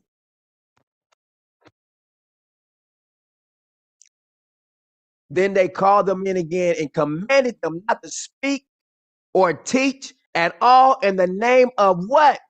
Isaiah, Isaiah. But Peter And John replied, judge for yourselves whether it's right in Isaiah's sight to listen to you rather than Isaiah.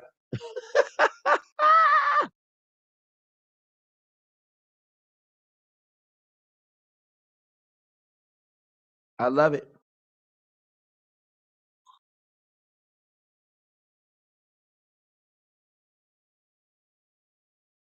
We gave you strict orders not to teach in Isaiah's name.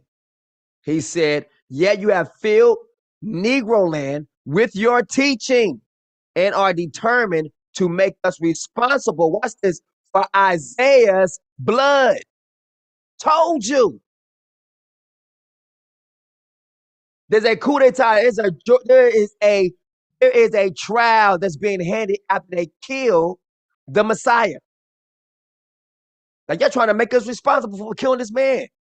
You're trying to put the blood of Isaiah on us. That's what we're saying. Watch this. They want to hide something. They realize at the end, we messed up. We messed up. We killed Isaiah. We messed up.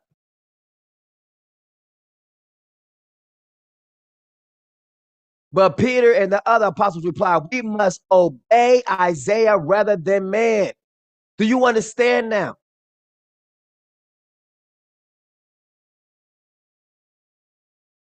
Woo!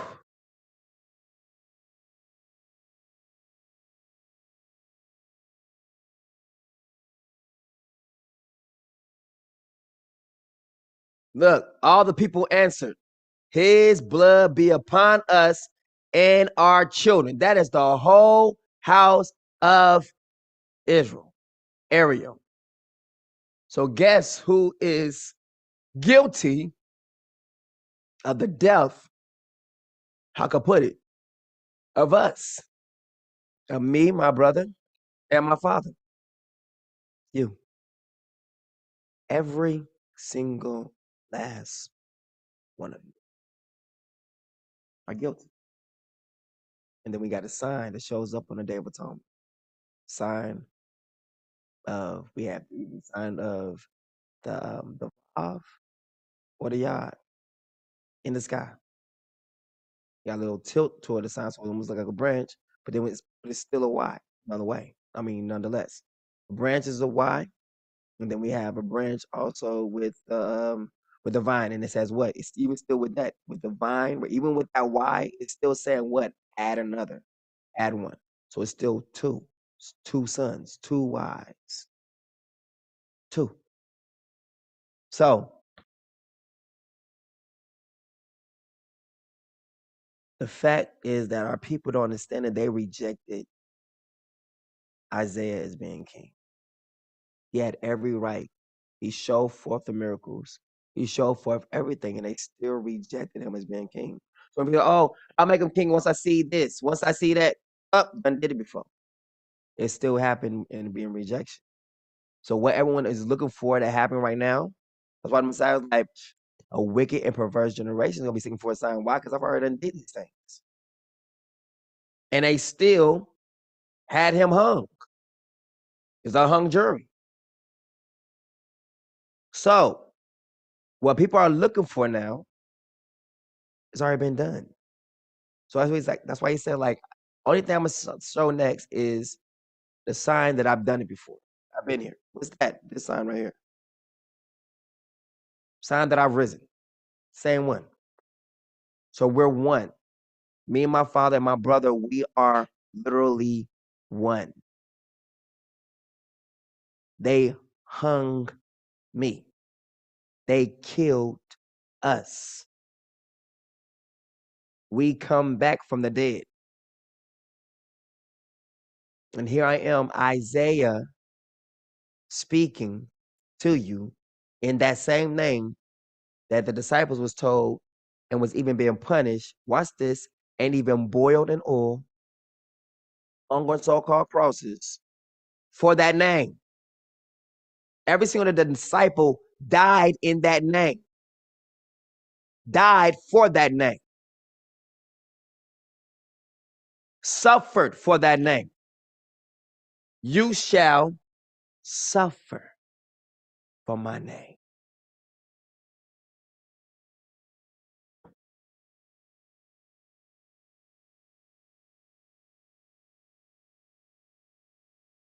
It's the same thing. Who has believed our report?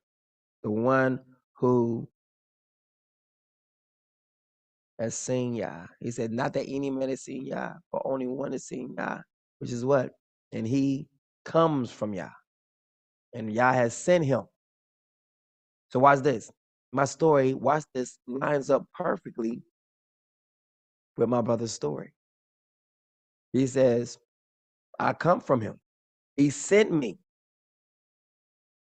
Well, I saw the Father, the Son. I saw, and I was sent here.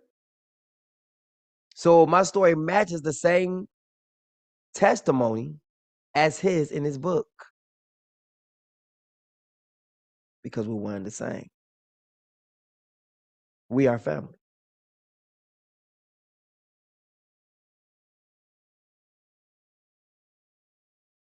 Meaning what? I'm the one who comes in his name. I come in our Father's name. I'm the one that he sent. I'm the Holy Spirit, the one whom my brother promised to send in the last day.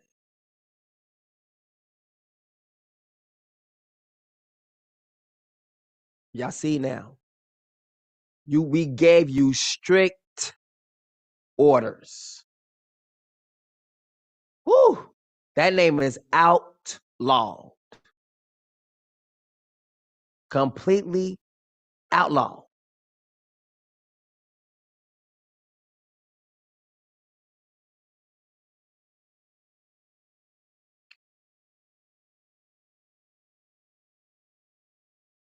Then I heard a voice of Yah, my father, saying, whom shall I send? Who will go for what? For us. And I said, here am I, send me. And he replied, these, they will understand with their hearts and turn and be healed. Look, then I asked, how long? Until the cities. Look, this is exactly what happened. As soon as Messiah was speaking, he was gone. These are the things that took place until the cities lie ruined and without inhabitant, until the houses are left unoccupied and the land is desolate and ravished until, watch this, the Lord has driven men far away and the land is utterly forsaken. There shall not be one stone left upon another.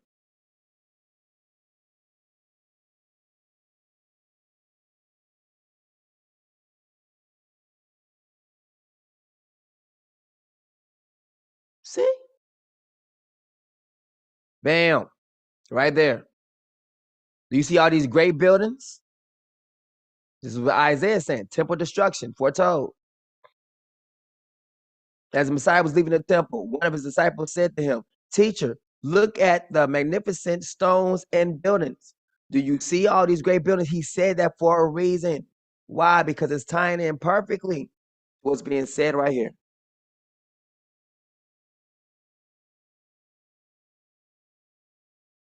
Do you see all these great buildings? Isaiah replied, not one stone here will be left on another. Everyone will be thrown down. It's going to be what? In ruins.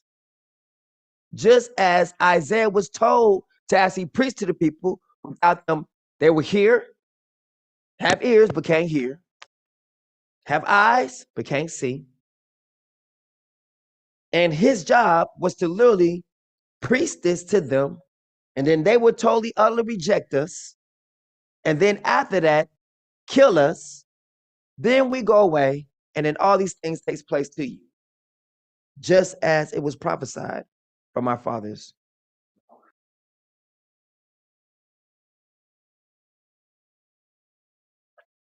Mm, mm, mm.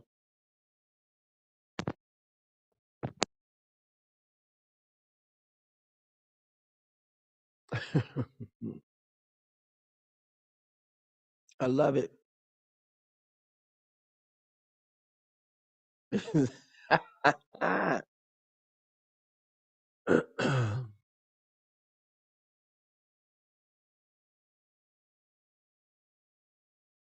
love it. If you had known me, you have known my Father as well. From now on, you do know him and have seen him. No one has ever seen Yah or seen the Father, but the one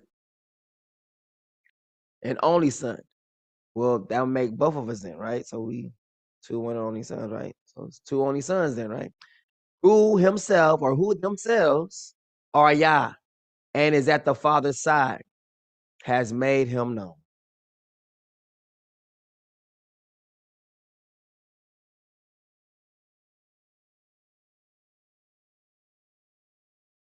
I love these scriptures, man. They just come to life. But now we see there is a strong thing that's going on with the book of Acts. This is, the book now. I know people probably want to go back and read it again. Like, wait a minute, I need to go read that again. Like, you're right. They were saying it. Now you can put the name Esau, the name Isaiah. You see that powerful name is the name that they were saying, do not preaching, do not teaching. Teaching that name again, we're gonna mess you up, all right? We gonna mess you up. People declaring, let his blood be upon us and our children.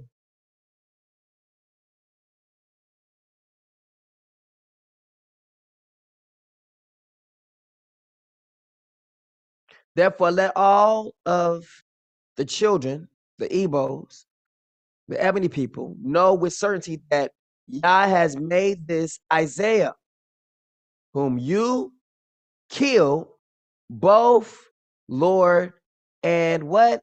Messiah. It's both like both, it's almost like both king and priest. This is anointed one right here. The one who was smeared. This, if he's anointed one, that means what? Christ will be king. Because all Christ means is king.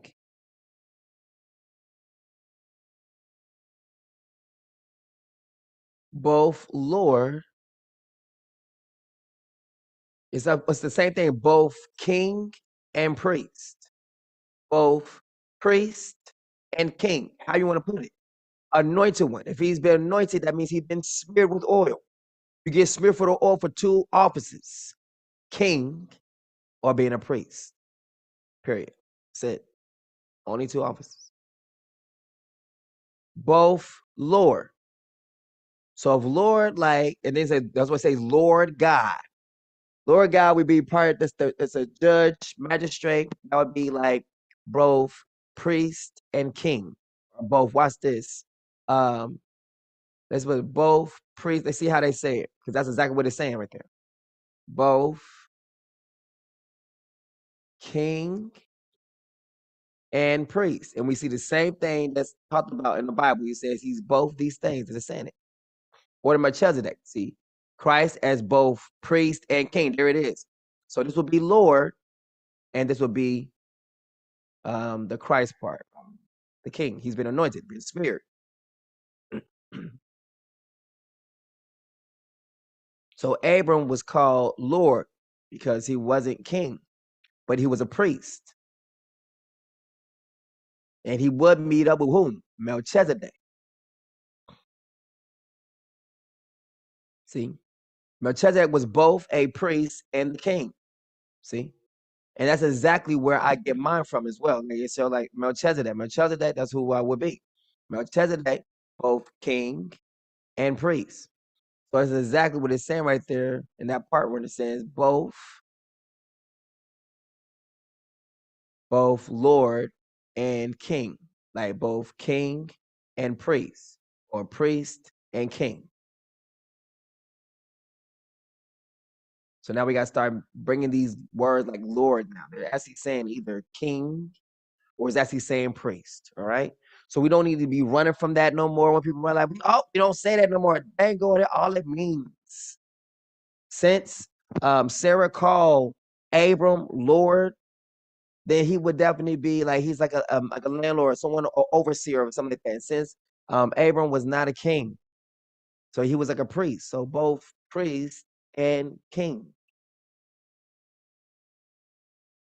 You rejected the holy and righteous one and asked that a murderer be released to you. You understand now? This is bringing up things. People think that this stuff is over. Do you understand? This is not what's over. This is what y'all are suffering from right now, because your ancestors rejected us. You are in your situation right now. The only way to get about that situation is to what? Rectify what you didn't do. Rectify what you have done, which is what? Go back and choose the king whom y'all had what? Renounced. Yeah, let's put it up. That's just what it is. We were renounced as king.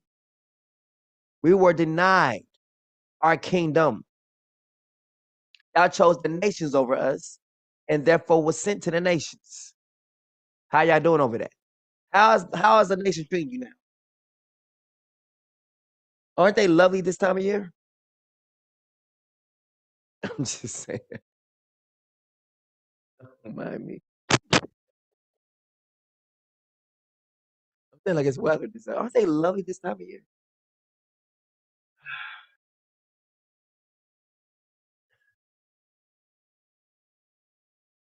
People are gonna be looking at the book of Acts a little bit different now. Like, wait a minute, hold up. Books of the disciples as well.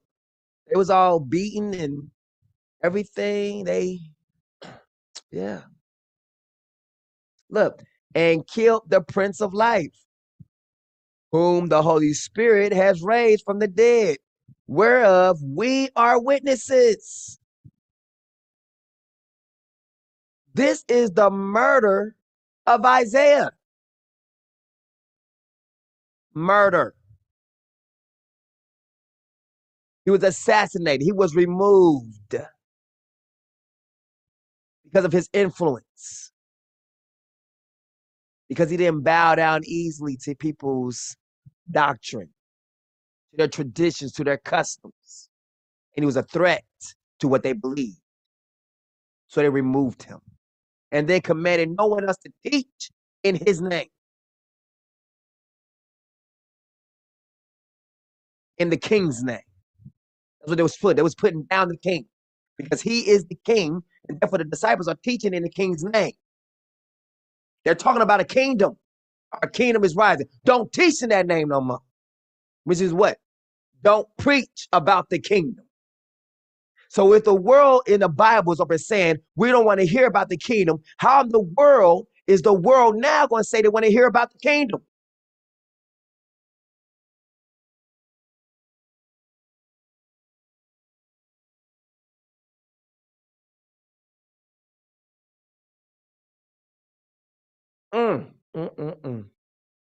In the name of Isaiah, people are being healed. The dead is being raised. Now watch this.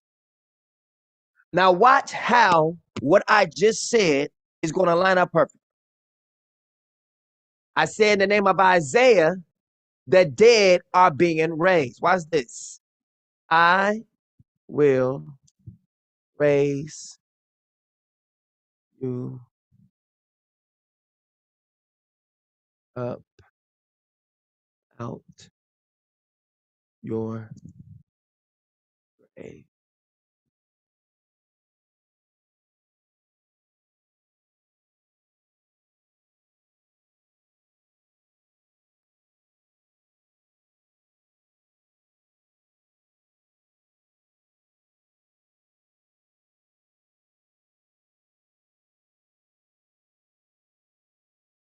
Yep, there it is. Spirit of the Lord is upon me.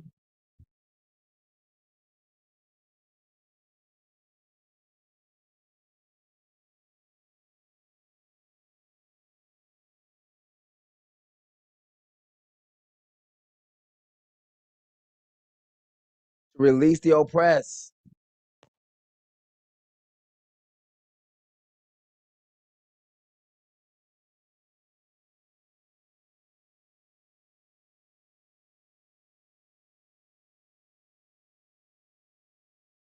The Day of Atonement, which is Jubilees, the year of the Lord's favor, which is a Jubilee. So it's 50. Spirit of Yah is upon me, because Yah has anointed me to preach the good news to the poor. He has sent me to bind up the broken heart, to proclaim liberty to the captives and freedom to the prisoners, to proclaim the year of Yah's favor and the day of our, watch this, King's vengeance, to comfort all who mourn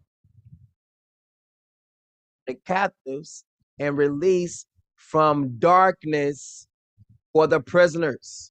That's you.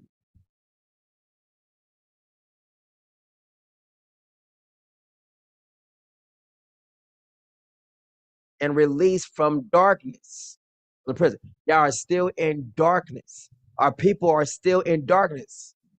The blind receive sight, the lame walk, the lepers are cleansed, the deaf hear, the dead are raised, the dead are raised, the dead are raised.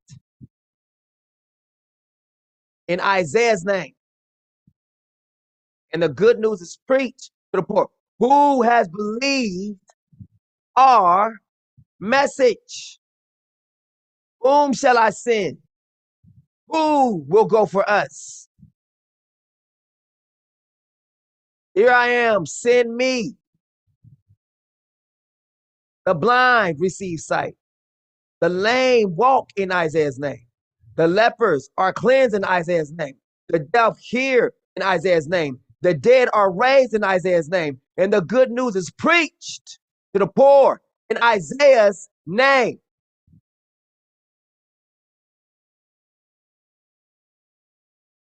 Yashayahu. How we doing? Uh-huh. Look at this. How the world is going down. Again, the same way. And it's coming in. But with righteousness, he will judge the poor. All Isaiah. And with equity, he will decide for the lowly of the earth. This is all still done in Isaiah's name. He will strike the earth with the rod of his mouth. Where? In Isaiah's name.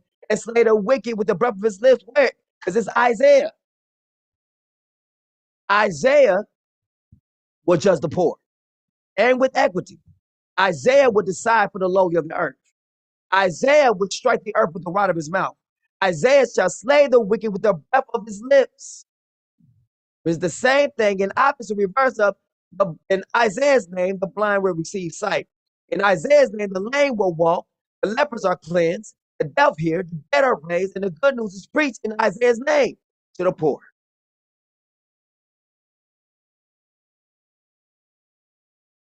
Everything is done in that name.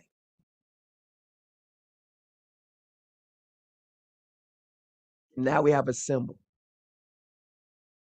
Now we're going to put up this real quick. I want just simple Y.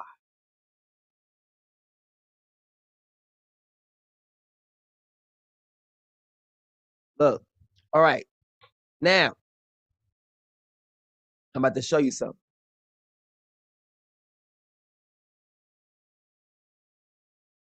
This Y is what was shown in the heavens. 1, 2, 3.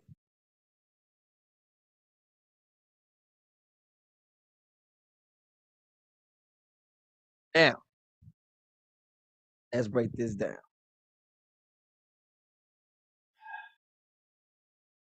This Y, or this side of the Y, and this side of the Y, powerful. And then we have this peak right here. And you have what? Either a mountain or even, what's this?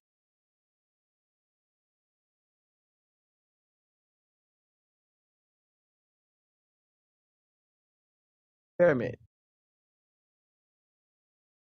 Which is on every single dollar bill, if you will. Now, this part, that part, Those part where you got the little triangle, if you will, go to the triangle. You understand why every single thing that they do is going to have something attached to the Father's and Son's name. He's going to always see. That's the little tip at the top, going up. Right here would be the other Y's. So you tip at the bottom. If you turn the Y upside down, and you have that going up in the air, you have a Y. Exactly what that triangle is. This stem going all the way up here, bottom, be the top. So this be like a hand, that'd be a hand, and this would be like the body of it. And it would be forming what? A Y. So when they talk about a pyramid, it's like almost like an inverted Y. Or denoting of what? The Father, the Son, and the Holy Spirit. But now when you start getting into this, it's the same as that thing. When you start getting into the little twisties, it's still the same thing, like the sign what we just saw here in the sky. Look, if you turn it sideways, if I was to turn it sideways, you will see literally the pyramid. Or you'll see definitely the triangle. Right here, and right here. That is a Y.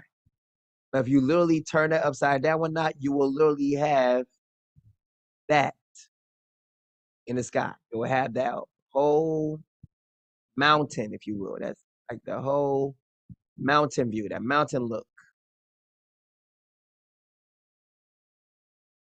So they be trying to invert, or they try to use the power of the Father's. They try to use the power of our name for all of their stuff.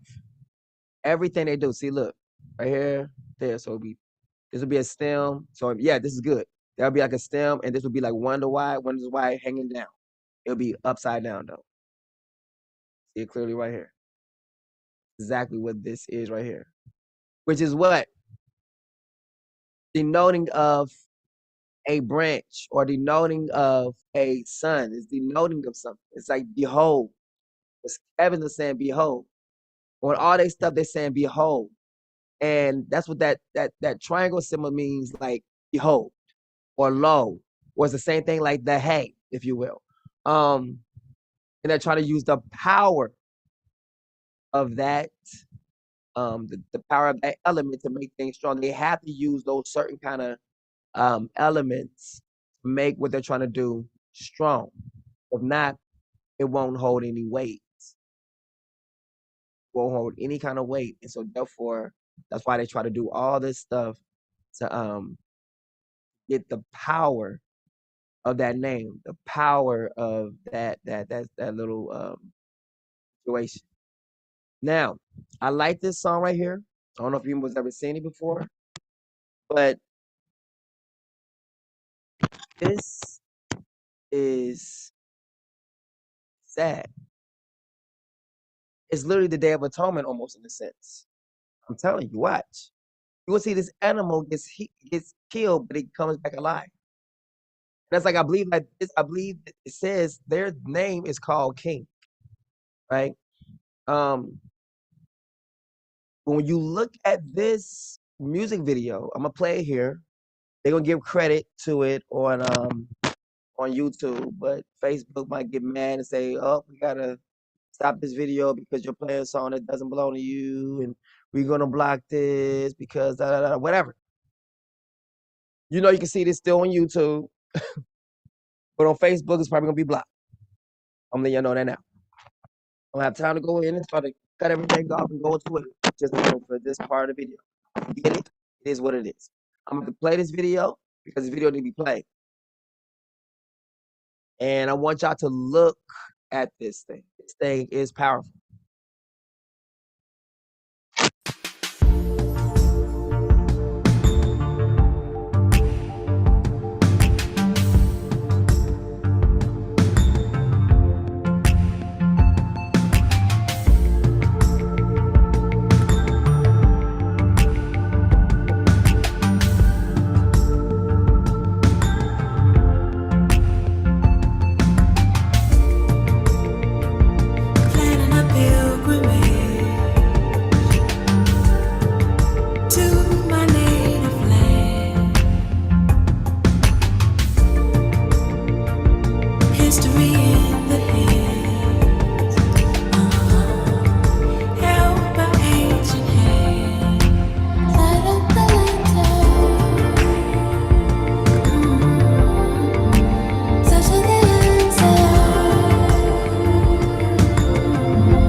look, they make it seem like the truth is like a tunnel you have to go through.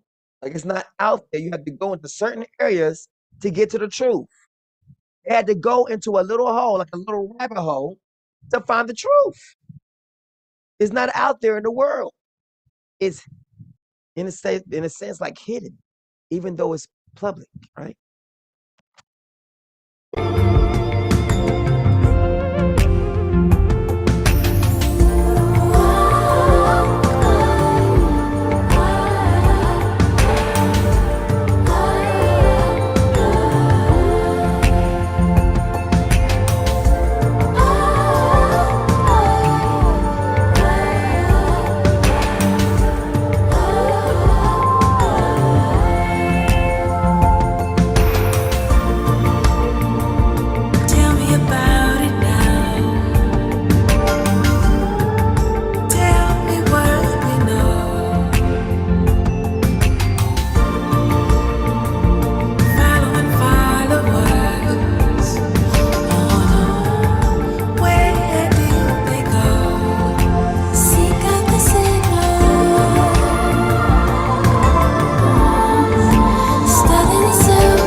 All right, so now they're giving you symbols. Look up there what's going on. You see some water, you see some certain kind of trees that's like this, or either kind of mountains. They say study the symbols of where home is. Look, you can see this animal right here. This animal is going to represent as a symbol as almost like the Messiah. Let's go.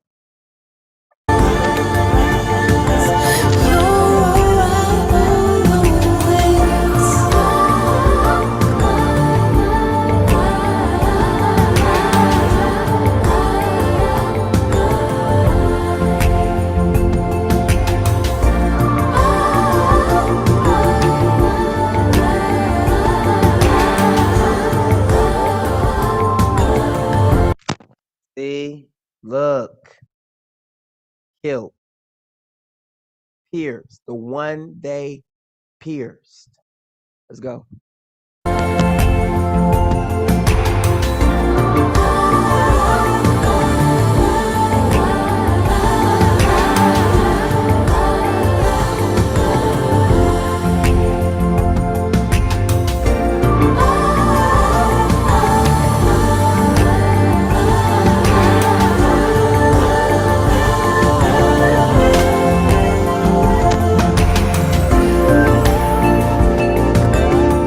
See that? Death and took place. But watch, keep going.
Crazy, right?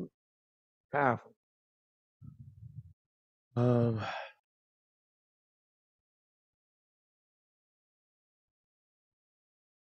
mean, my mind is just going bonkers right now because I'm thinking about they was beaten in the name, beaten for the name Isaiah, instructed not to teach in the name of Isa.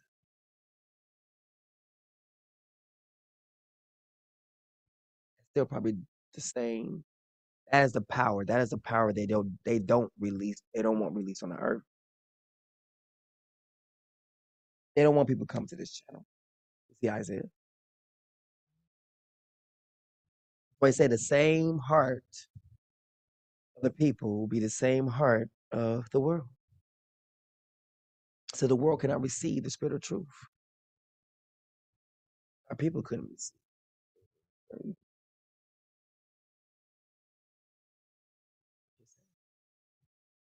The way he said it was 1,000. He said from 1,000 people, only 100 would be. So now if we get 144,000, so he said out of 1,000, 100. Out of 100, only 10. It was like 10% out of it. So 144,000 has to be like 10% of whatever. Out of 100, 10. Out of 1,000, 100. You know what I'm saying? So something is, we got to find the right number. We can literally find out the right number by that right there. So 144,000, and then from that, like 10% brings forth 144,000. What it's gonna be. That's what he's trying to show you how the math is. Out of 1,000, 100.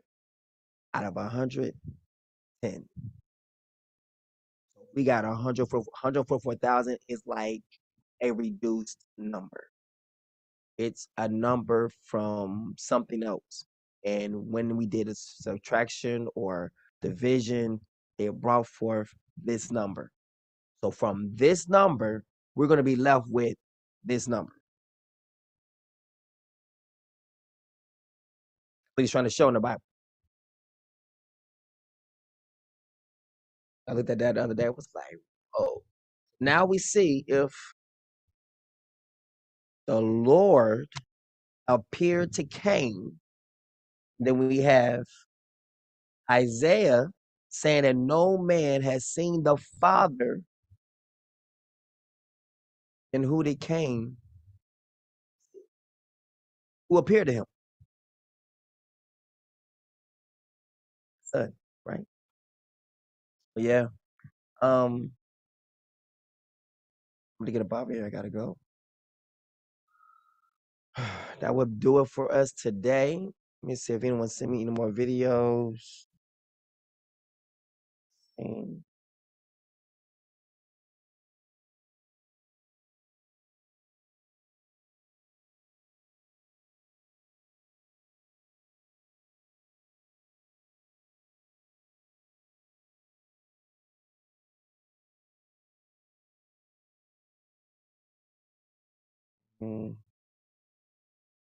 I don't see no more videos anywhere.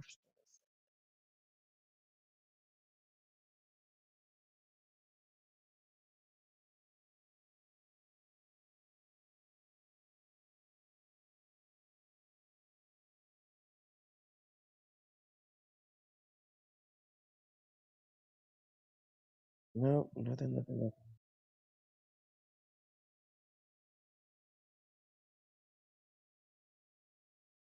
Hold on, let me see.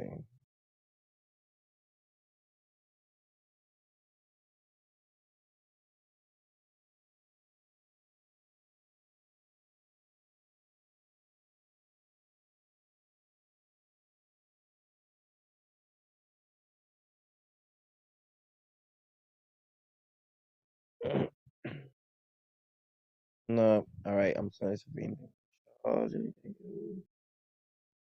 No.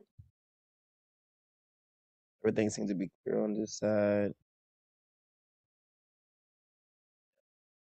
All right, so that was a nice phenomenon, but that's what it showed right there.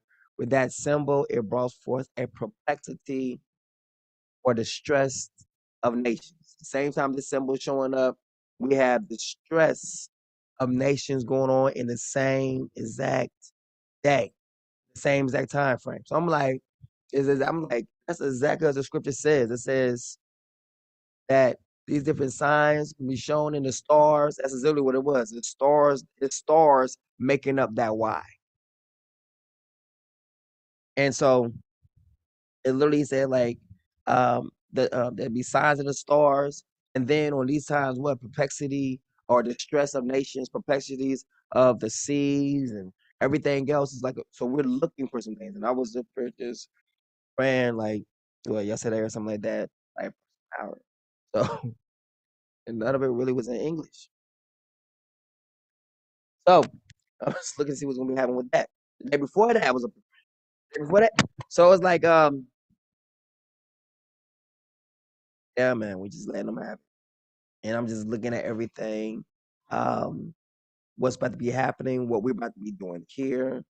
My mindset, I'm gonna have to be getting with some people and telling them, got to get some stuff set up for already the next feast, already for next year. Already, my mind is already, already looking at it. Talk to Dad already how we're gonna do it this way. I'm already figuring out some different things, what's needed, what we're gonna do. This thing is about to get, it's beautiful. I love it. Like so, last year when we did this, we did bread, right? This year, this year, so like this month or this week, if you will, when they started their little Ramadan, there was no bread. But literally on the day from last year to this year, same day when we went out to go do the David told me, they was out there with bread. It was powerful. They brought out, like Azaria, then they brought it to my attention. It was like, dang. Like what? It's like, look at what they're doing right now. Like what? Is that look at what they're doing right now? We look at for the anniversary date from last year, today to the date, to the T. They're outside selling bread. They knew at this time we would be doing the bread thing. But then when we showed up with something different, I know their mind was like, well, I know they probably looking like, it was an upgrade. We always do something different, and we're gonna say keep people guessing. What is it? So I'm looking. So that lets us know that we have people are looking. We have an impact in this land. People know who we are. They see us move about differently than other people, and so they respect it. Some people try to get over, but you expect that even in the States. So, but that doesn't happen. But they try anyway. But the way it is, what I'm looking at is like it was an impact. It was right there with bread on that day. So I'm like, we looking at it like it just made everyone smile. Like wow, like look at that. It's not really a handful of people doing it. It's just us. It's like 5 or 6 people, 7 people, just making an impact in out of maybe say thousands of people. So, imagine if we had 1,000 people. We're making an impact for like 7 of us, 6 of us, 7 of us. You understand? Think about the impact with 100. Impact with 1,000. We're impacting with 7. Thousands of people, just 7 people. Imagine that major impact now with 1,000. Can you imagine what's about to start happening? Things gonna start changing, turning over. We got 1,000 people keeping the feast, 1,000 people keeping the Sabbath. The Father be like, yes, things gonna start turning over. We might look up one day, like, and this church caught on fire today, like out of the blue. This mosque caught on fire. No one was there. It just lit on fire. It just caught on fire. No one was there. And this mosque burned down, and we can't find any kind of foul play that went on here. But this mosque is clearly burnt. Different idols in the land would begin to start burning. Just no one has to light it. Well, that we can see anyway. It'll be probably, one of the angels, or, me praying, and then one of the angels going to go do it. But I'm just saying, it won't be like there'll be no one that can just grab a hold to it like you did this.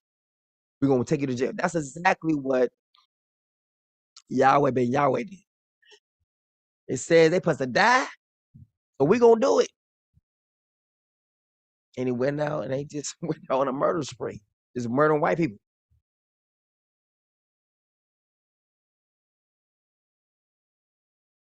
And then he had to go get sentenced for doing that. That's why he tells me specifically, like, this person who is the Messiah, he's going to be killing people, but guess how he's going to kill them? With the breath of his lips. He never had to have a gun, like, do it physically. No, he's going to be talking spiritually. That's going to hit into the natural and take you out. Therefore, what? No one, they'll hear what he says, you're going to die for my words. But there is no physical evidence that came over and killed anyone. Even though the deaths are allotted to me for my words, there's none can say there's fingerprints at the murder scene. But they're being murdered. They are dying from my words. But I ain't got to touch their bodies to do it. That's exactly what it says. He will slay the wicked with the breath of his lips.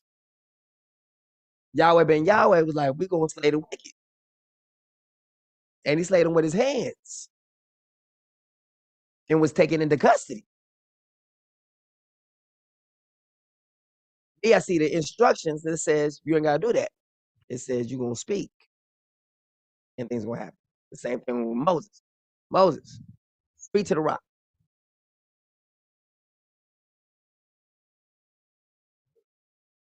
Speak to this inanimate object. Maybe I heard you. Maybe you want me to beat the rock. He hit it twice. Pa-pa. Rock was like, first time, it was like wrong answer. Put to talk to me.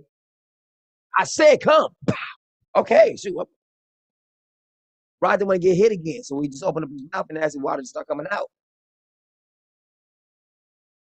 First time, Rock gave him literally, like, saying, all right, we're going to let that be your freebie. It's a mess up. We won't count against you. The second time was a witness against him. Look, one account. Boom. That was all right. It wasn't even counting. Second time he did it. There's a witness that you literally did not show me. Watch this. You didn't sanctify me before the people. You didn't see me as holy before the people. Meaning what? You didn't do exactly as I told you to do before the people. And therefore, because of that, you can no longer be my servant. You got to go. You and your brother going to die.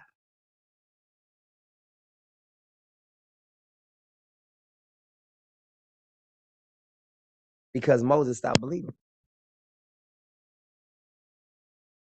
He couldn't believe that part. But therefore, how can he lead them to do what I need him to do if you can't believe this part right here? Preparing them for a part where they're going to have a leader who's going to speak to things and things are going to move. No longer just doing things to see the things happen, but speaking to them and things take place. That's exactly what the Messiah is supposed to be doing. When he shows up, he speaks, things take place. He ain't going out wielding a whole sword in this. Come here. No. So there's a difference. We speak, things happen. We pray, things happen. That's how it's supposed to be happening. So this took place on our Day of Atonement. I love it. 3 days ago. Okay, the day before. 3 days ago, this is when this took place. Right when we keep in our Day of Atonement, when this took place. But yeah. Y'all have a good one, man. We're gonna get up out of here. This has been a wonderful time for me. I'm sure it's been a wonderful time for you all as well. Remember about giving. If you want to be blessed, don't give as Cain gave. You give first fruits. Don't wait. Give first.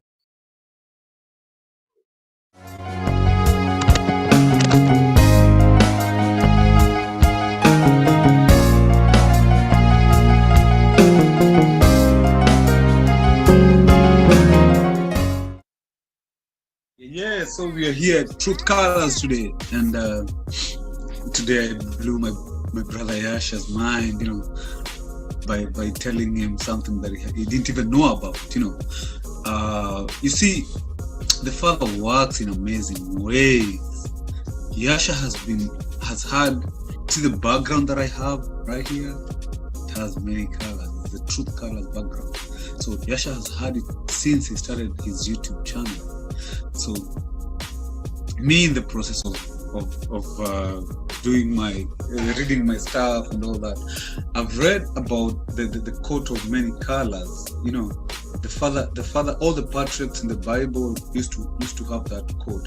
It goes down from Adam all the way till Joseph, and you know, during the period of Joseph is when the coat kind of disappeared, but it was the coat of many colors.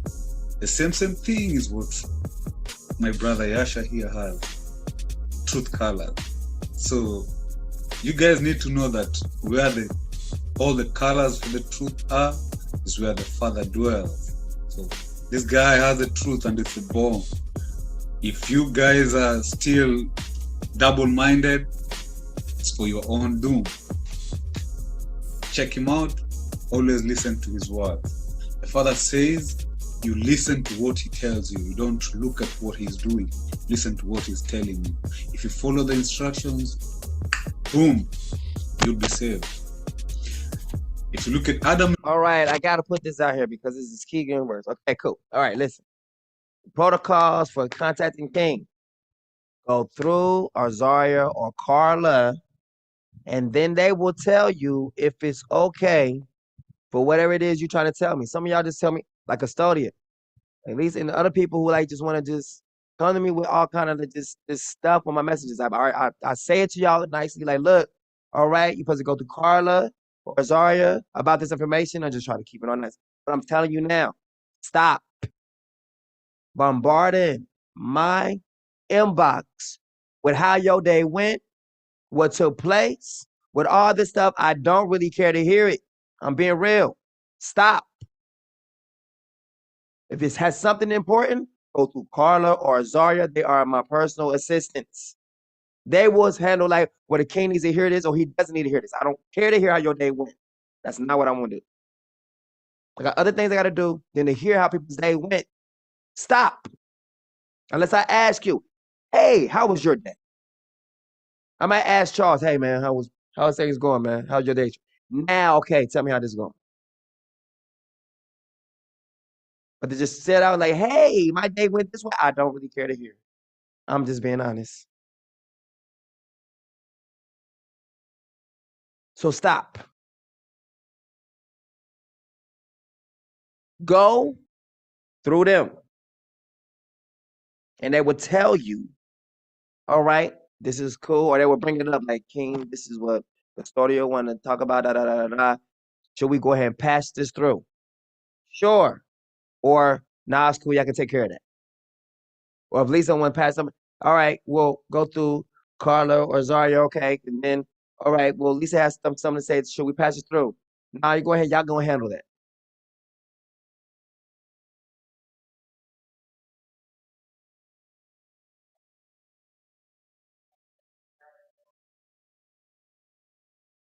But do not do that. Stop. Please stop. And I said it one way. It's like, okay, so now I'm saying it this way. I'm putting it out on the way. Stop bombarding my inbox, any of them, with messages about your day, unless I specifically ask you. Now, if the queen comes up with my message, that's not for her. Everyone knows that. She can come in and, hey, baby, how you doing? My day was it. That's her. Period.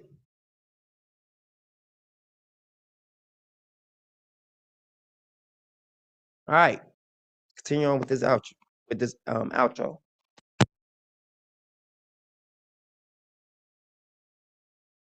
When Eve, they didn't follow the instructions. The Father gave them the instructions. They went away from it. They did their own thing. They leaned onto their own understanding. But right now, He's speaking to all of us through Yasha.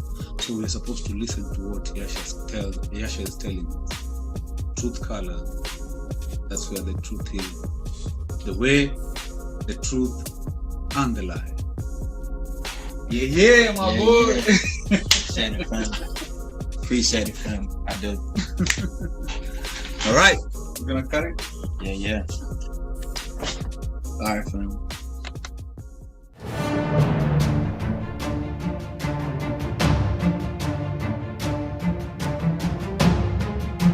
Thank you for subscribing and supporting my Patreon channel, where the truth is not biased. It's absolute. I dedicate this channel through Nzambi Zulu to the awakening of my people and discovering who they truly are, to bring out information and revelation that they may not see anywhere else. And as we embark on this journey together, feel free to shop with us. OBYU, featuring our brand, GOSHEN Black. You can also purchase New Truth music from me, your boy Heart of Song, aka Music, featuring Etana, Nzambi, JG The Messenger, and other great artists on CD Baby and iTunes. It's time to awaken to the truth and power. Aren't you tired of being lied to? Truth speaks. Truth awakens. Truth colors.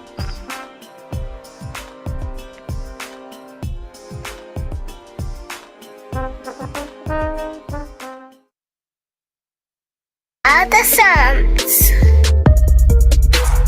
Revelations. And the third angel followed them, saying with a loud voice, if any man worship the beast in his image, and receive his mark into his forehead or in his hand, the same shall drink of the wine of the wrath of Elohim, which is poured out without mixture into the cup of his indignation. And he shall be tormented with fire and brimstone in the presence of the holy angels and in the presence of the Lamb. And the smoke of their torment ascendeth up forever and ever. And they have no rest day nor night who worship the beast in his image, and whosoever receiveth the mark of his name. Satan cast into the lake of fire. And the devil that deceived them was cast into the lake of fire and brimstone, where the beast and the false prophet are, and they shall be tormented day and night forever and ever. The great white throne. And I saw a great white throne, and him that sat on it, from whose face the earth and the heaven fled away, and there was found no place for them. And I saw the dead, small and great, stand before Elohim, and the books were open, and another book was open, which was in the book of life. And the dead were judged out of those things which were written in the books, according to their works. And the sea gave up the dead which were in it, and death and hell delivered up the dead which were in them. And they were judged, every man according to their works, and death and hell were cast into the lake of fire. This is the second death, and whoso Whosoever was not found written in the book of life was cast into the lake of fire. But I will tell you what will happen to cowards and to everyone